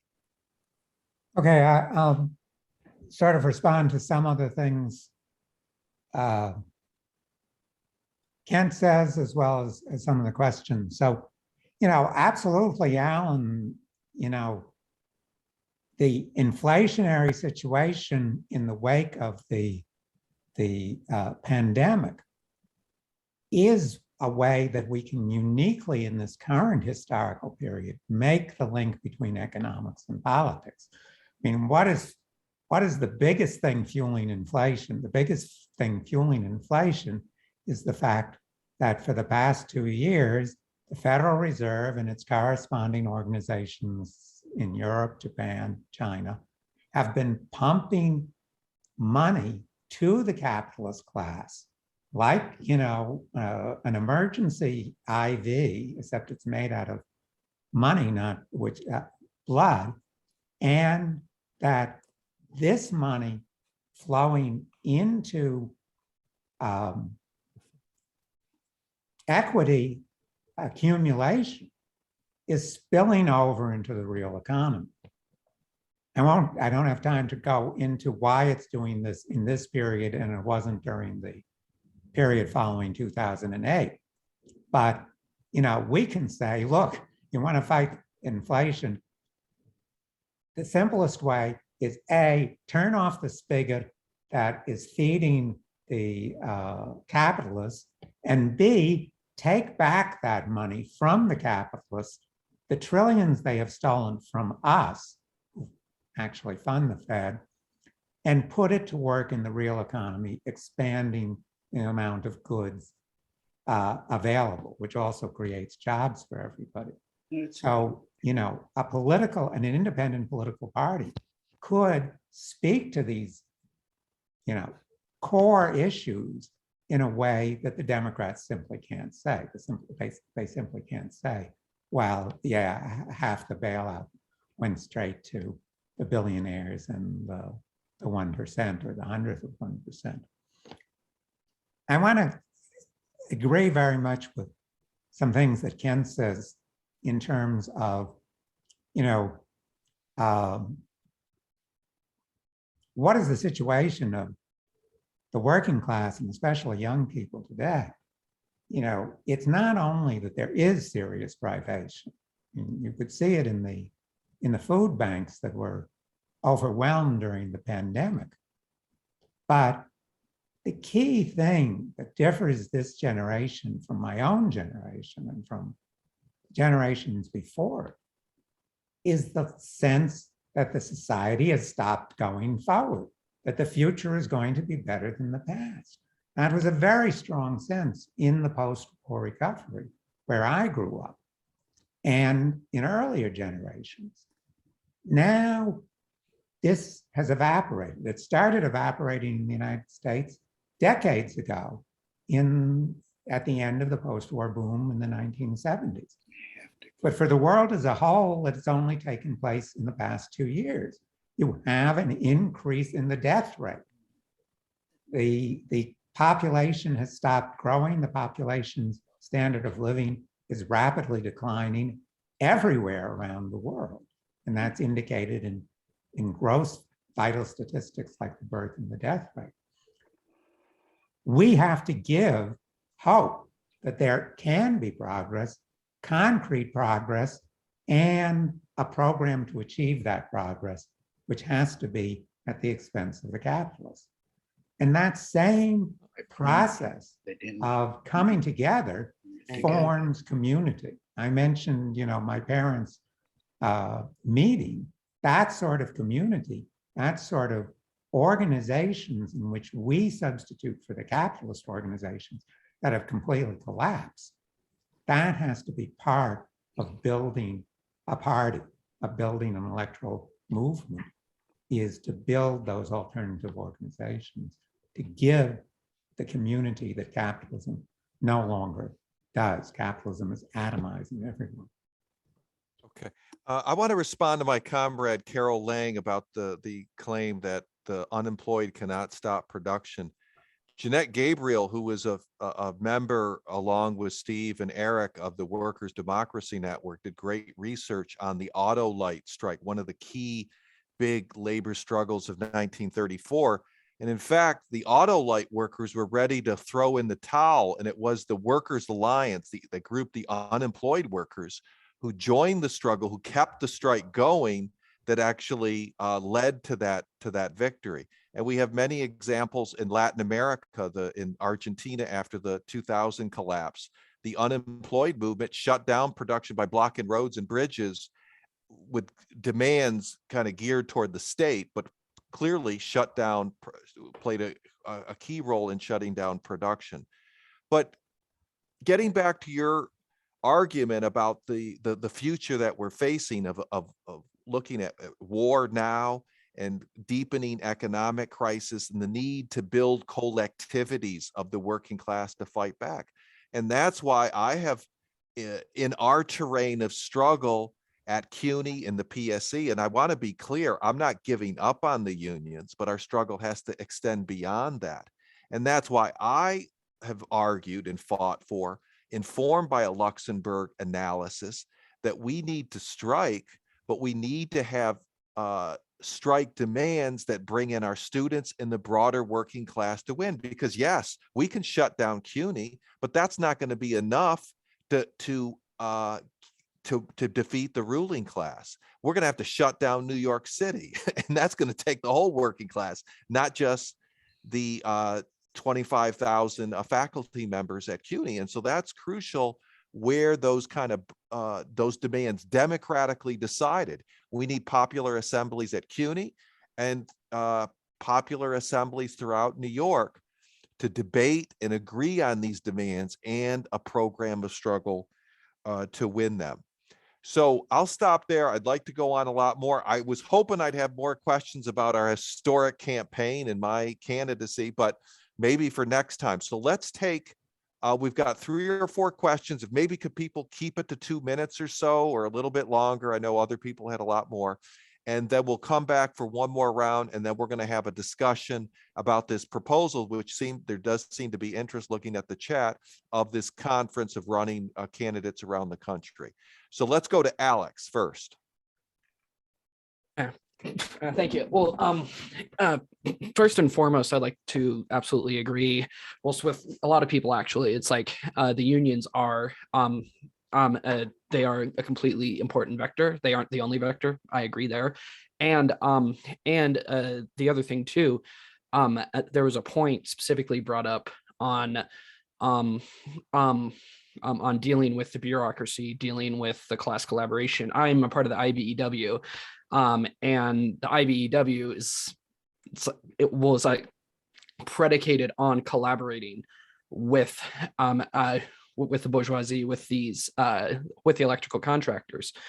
But in my experience, directly talking to people, talking to my brothers and sisters on the job site, a lot of whom are like very conservative, or just average everyday working people, they already see the fact that the bureaucracy is just completely crushing any democratic want that they have.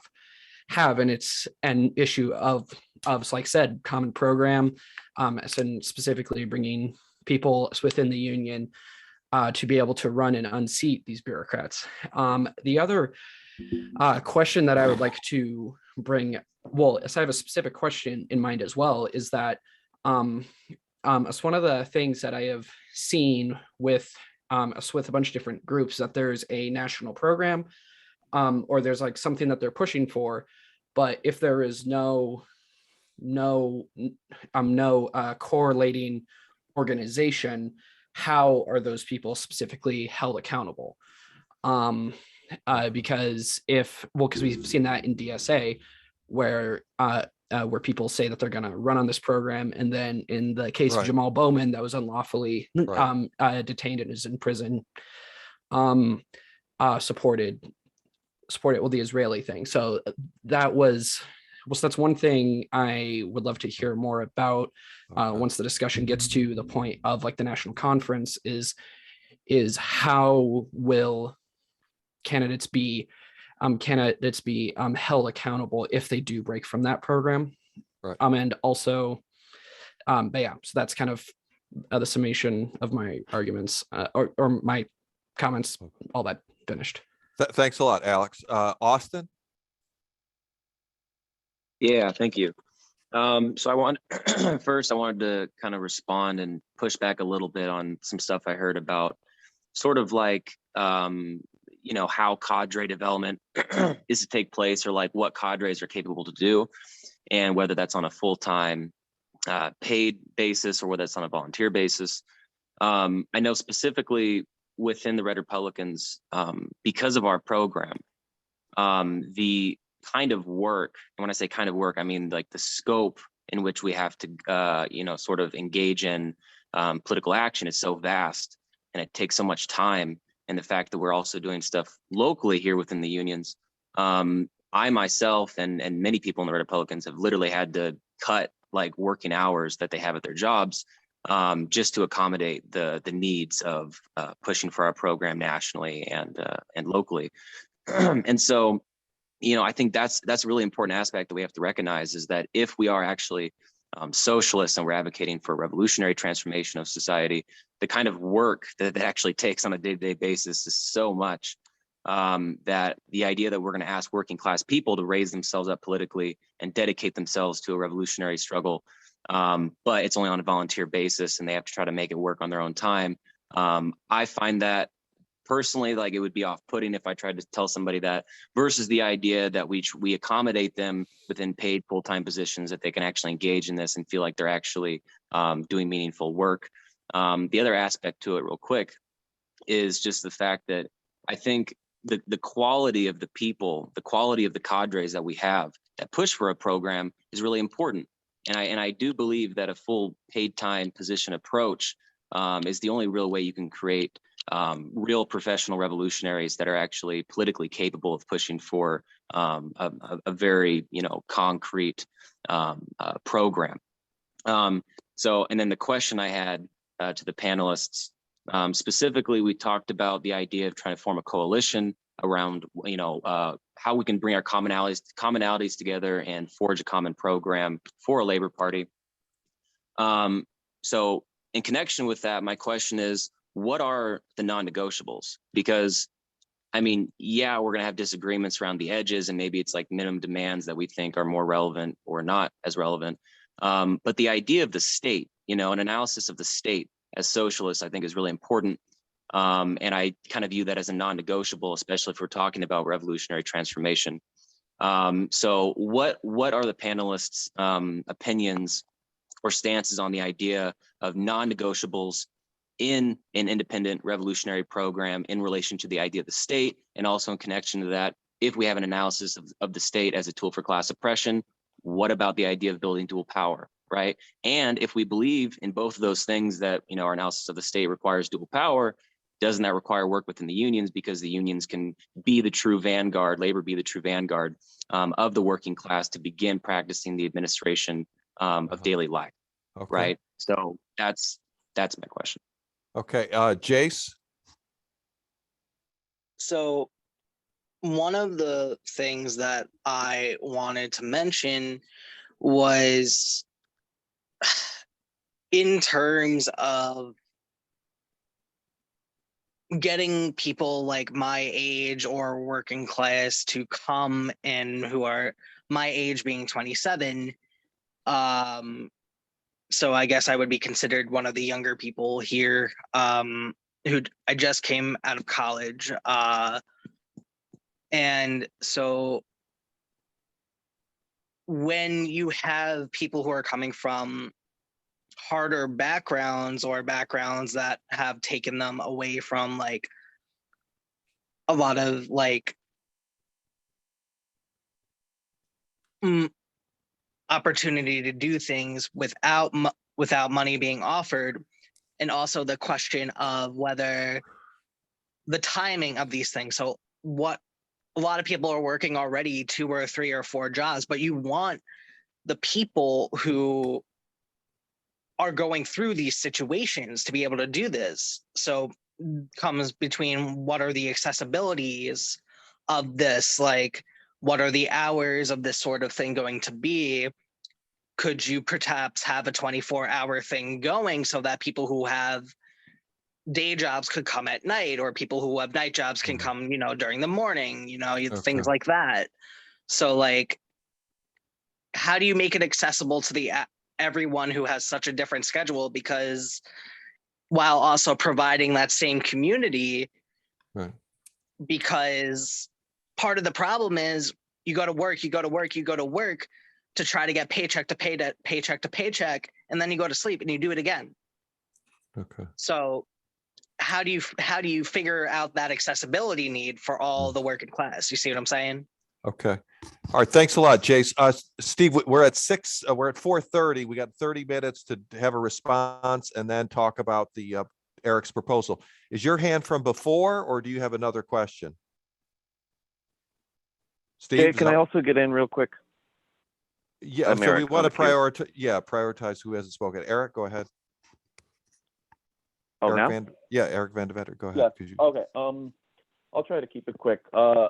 My question, I'll put it about the DSA, and there I'll kind of direct it to Kent, but anyone, of course, can chime in. So the tendency is for a lot of people to see these prominent electoral campaigns within the Democratic Party and the primaries, and which sometimes win, for example, Jamal Bowman or AOC, and latch on to the DSA as their first organization of contact. And I can understand why socialists would therefore want to be in the DSA. But my experience, at least in New York, has been that people who do join the DSA and participate in canvassing or other activities that strengthen either the DSA or the local Democratic Party end up tying their sort of aspirations and interests to those campaigns and sometimes to the candidates.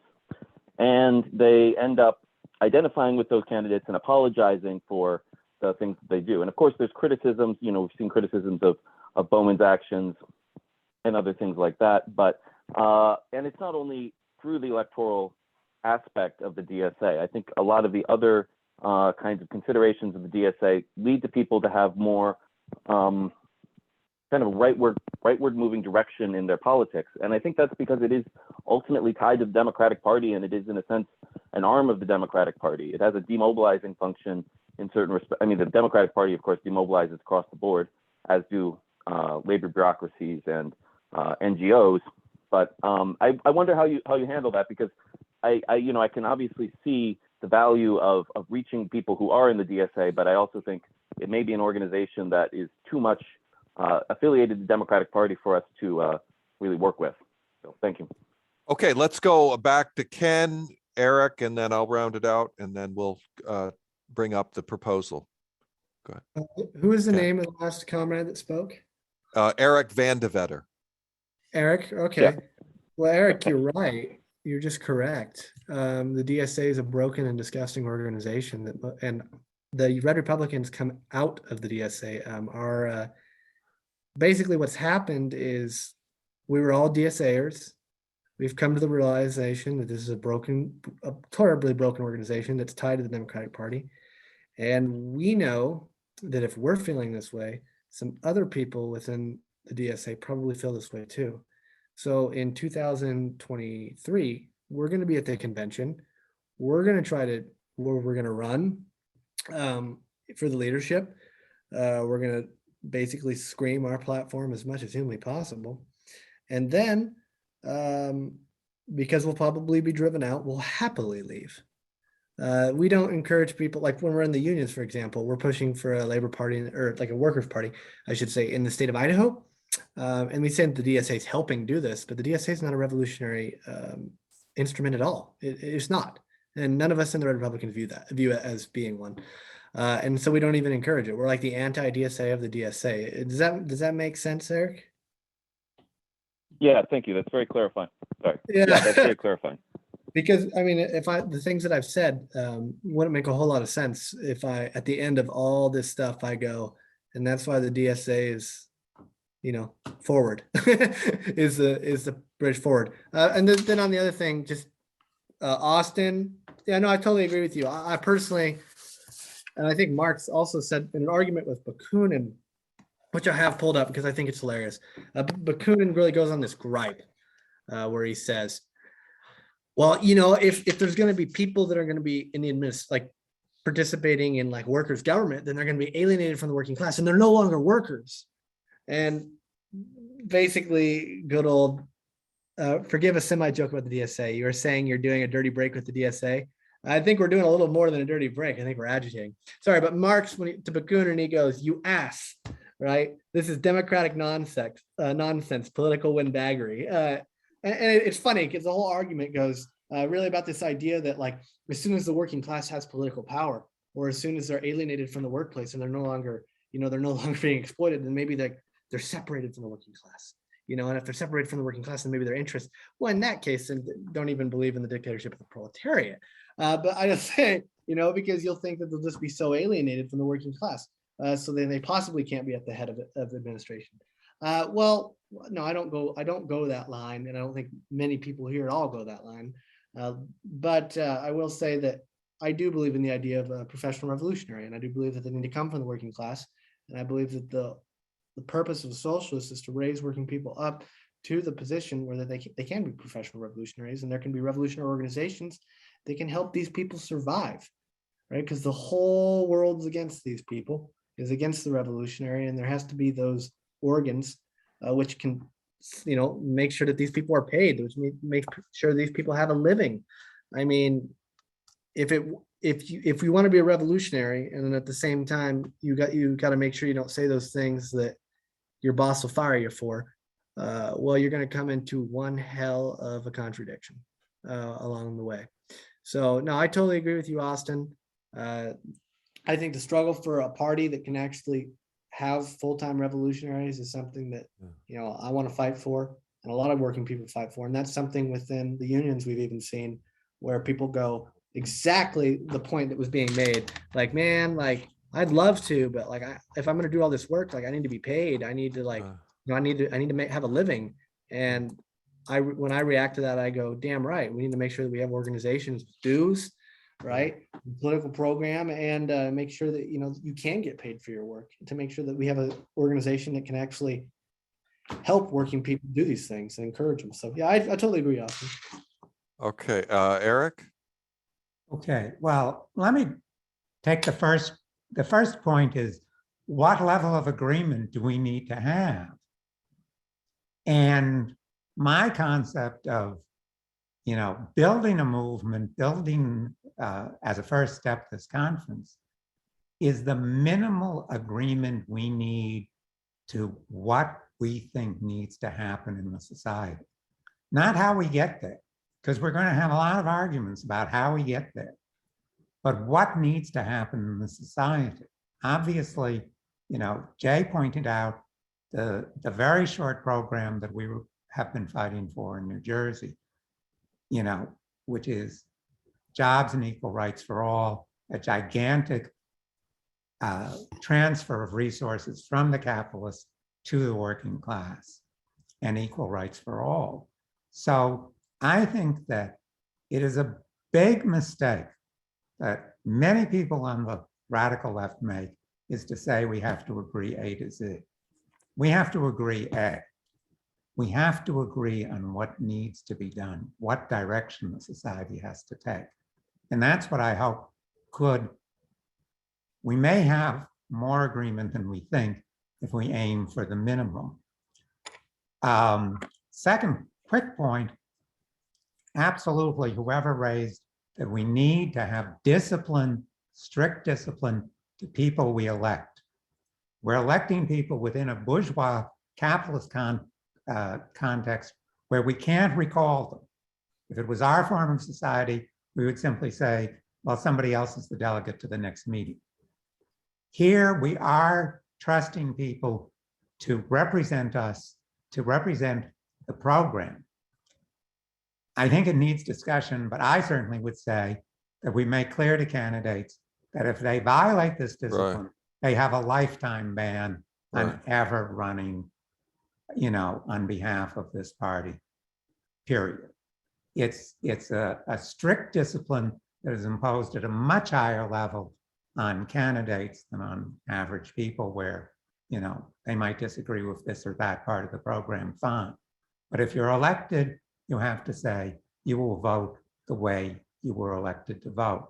And if you don't, that's it. So that's the only thing I can say on that. Finally, on where we disagree, I think it's a big discussion, the question of a professional revolutionary. But I can say, and I won't argue that I don't have a background in my generation where we had more jobs available in my youth than we do today. But I have been a lifetime revolutionary. I've, from marching in Selma in '65, participating in the Columbia student strike, I have participated actively, and I think as an initiator in many cases.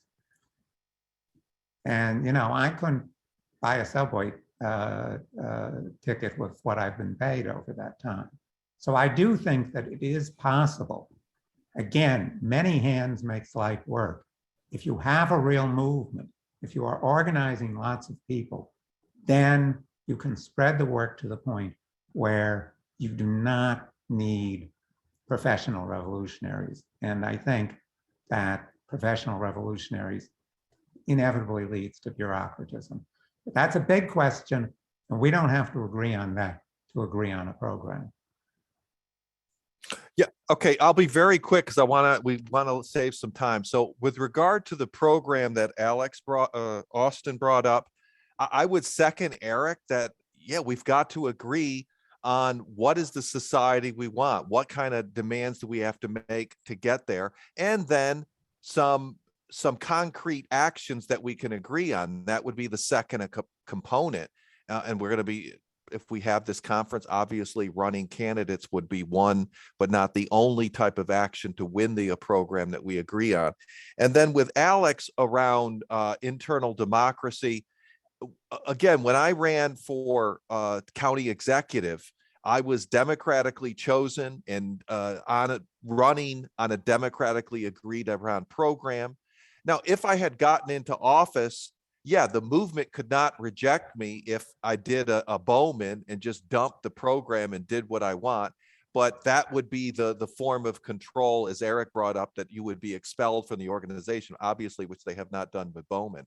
But in our unions, for example, with Carol and I, we supported the strike authorization resolution within our union. And as part of that, we were arguing for the immediate formation of strike committees in each chapter of the union.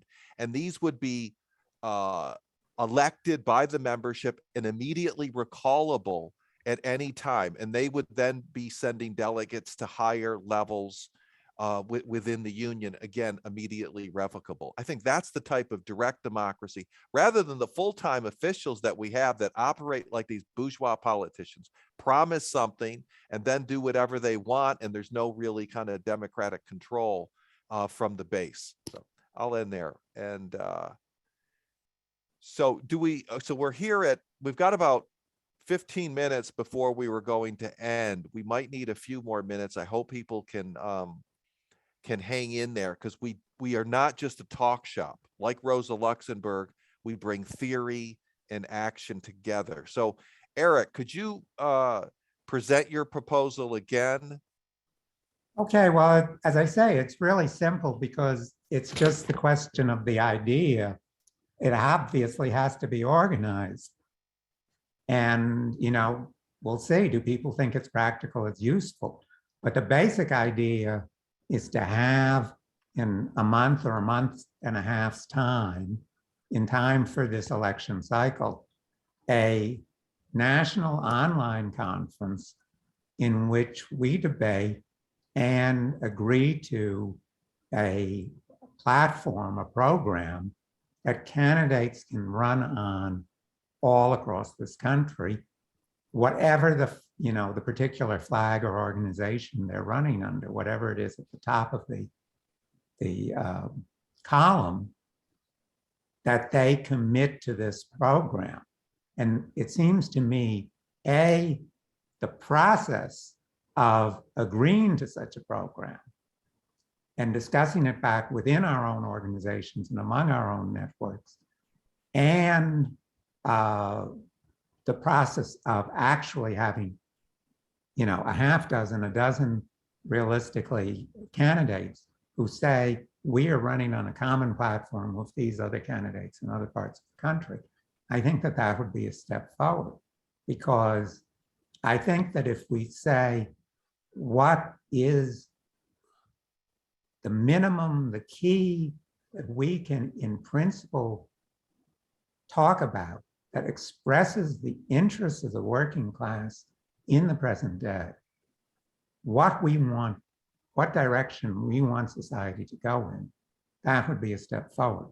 So that's the proposal. We obviously would have to have, a pretty immediate planning meeting to work out details. This is just a question of whether people are interested in the concept and want to work on it. Yeah, so we could just take a as they said in the Occupy movement, a temperature check on whether there is support for this idea and having a follow-up meeting to organize for it.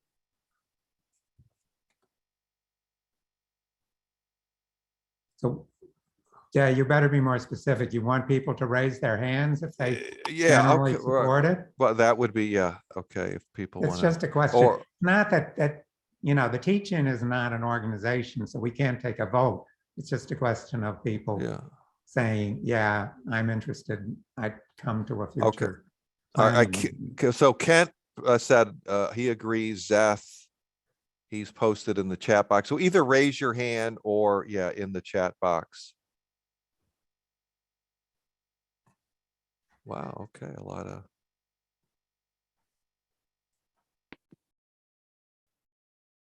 Can I say something? Yeah, go ahead. Yeah, Karen. sure.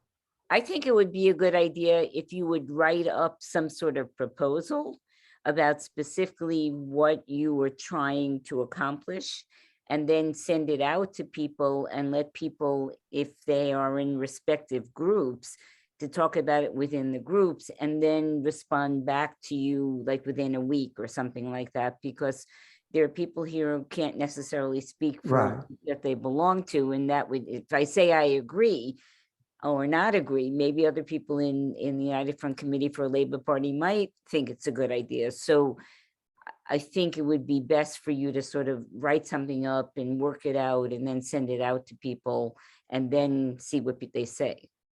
Right. I think we should send a message out because there are a lot of people who would be interested who aren't on this teach-in. We just wanted to get sort of you know, a sense of the body of whether there is interest. And it seems like just glancing, there is interest. Steve, you were posting. Are you posting in response to this? Are you interested in participating? I'm just clarifying what you posted. I'm willing to discuss it. Okay, great. You know, I have to see exactly what is being proposed. I mean, we're for a united front movement for a Labor Party, a workers' party, a Democratic Workers' Party. So we want to work with DSA, anybody who is supportive of that idea. I mean, we're non-sectarian in that regard. We need to have a debate and discussion in the working class, not just unions, in the working class about a political party of working people against the Democrats and Republicans with the working class program. So Yeah. if, you know, any way that we can do that, or how, you know, we're very open to doing that, you know. Right. But I do think it has to be in conjunction with actual class struggles that are going on. I mean, working class struggles like against privatization, against Absolutely. union busting. I Yeah. mean, that's critical that our work to build a workers' party has to be tied directly to the actual concrete battles. I mean, I agree, this war is going to force workers to fight more radically to defend their living conditions, because it's hell with the inflation and everything else. And they're going to pay for the war by attacking workers in this country. It's also a diversion from the class struggle in this country. Look at other countries. Look at Russia. Absolutely. Don't look here. So yeah, the rise of nationalism, that has to be a fight in the Labor Party. The enemy is not the Russians. It's right here. Yeah, with the well, I capitals in think this that, country. yeah, absolutely. As I said, one of the four pillars has to be connection between electoral and mass action. And I'll send you, Steve, the statement we did come up with within the Luxembourg network, which talks specifically about this whole thing of the diversion. Okay, so we've got an agreement that Eric is going to write up a short explanation of this gathering, but we already do have some buy-in, some support with this idea. So could we agree on a date when we meet, and then Eric could include that when he sends this description of the event out?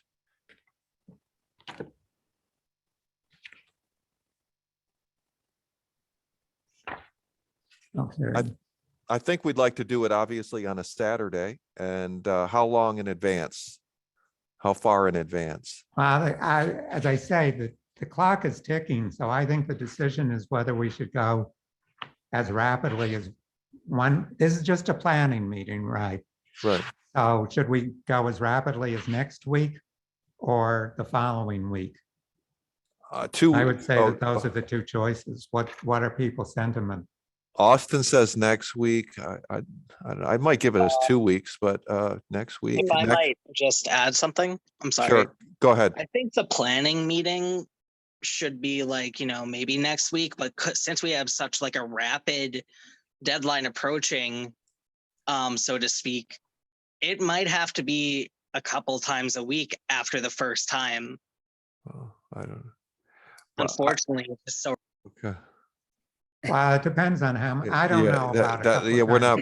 I mean, the only thing on next week is that if Eric is going to write this up and we still have to distribute it, and then it's got to go to these groups that they've got to discuss it. So it seems like maybe even a couple weeks to give other groups a chance to get the word out. Those that are at this meeting that want to attend obviously are going to have to help in distributing the invite. What do people say, like 2 weeks? I say 2 weeks. Yeah. All right, let's have a, Yeah. Okay. it's hard to make decisions and Right. Okay. we don't want people to drop off. Why don't we just have a straight raise of hands and decide this Okay. thing? Okay. How All right, many want 1 week? Yeah, can you raise your hand? Go down Just to raise the your hands for next week. go down to the reaction button on the bottom of the screen. Yeah. 2, 3, okay. No, this is for first 1 week. Oh. Carol, yeah, I thought this is who wants to have the meeting next week? Carol, I thought you said 2 weeks. I did. We got your hand up. Sorry. Okay, let me get it off. Okay. Okay, those that would like it next week. So that's 1, 2, 3, 4. Okay, 5. Okay. Take your 6. 7. Okay. Come on, guys, hurry up. 2, 3. This thing, everyone's moving there. 1, 2, 3, 4, 5, 6. I see 6. Okay, 7. Okay, take your hands down. Okay, all those that would like to have this first planning meeting in 2 weeks, raise their hand. 1, 2, 3, 4, 5, 6, 7, 8, 9. Okay, 9. So the 9 for 2 weeks. So it's going to be in 2 weeks. Okay. Yeah. It's But not a principal decision. Yeah, I And don't. I'll get this out absolutely as soon as possible. It is going to be really short and sweet because we're just, it's just the general concept. We obviously have to discuss how we would make decisions at this conference, and things like that. So I'm not going to put in a detailed proposal. It's a general proposal. What, as I said here, why I think it would be a step forward, what we think would be useful to come out of this. Okay. And then advertise the meeting. Okay. Okay. And shout out to everybody. Give yourself a round of applause, including sociology students. If you want, come in during my office hours on Friday. We can talk about this some more. Yeah. And this has been recorded, so it will be available fairly shortly for people who couldn't make it at this time. Everybody. Okay, thanks. Great Bye-bye. discussion. Really Bye-bye. enlightening. Take care. Bye. Thank you all. I'll see you Friday, Professor. Bye-bye. Okay. Yeah, good to Take care, okay. everyone. Take care, everybody. Hey, thank you guys for having me, by the way, let me talk and stuff. That was nice. I came from, my background is Luxemburg, so I just went in other directions, but I still obviously support her as you guys know. Well, that's great, Ken. All right, thank you guys. Good having you.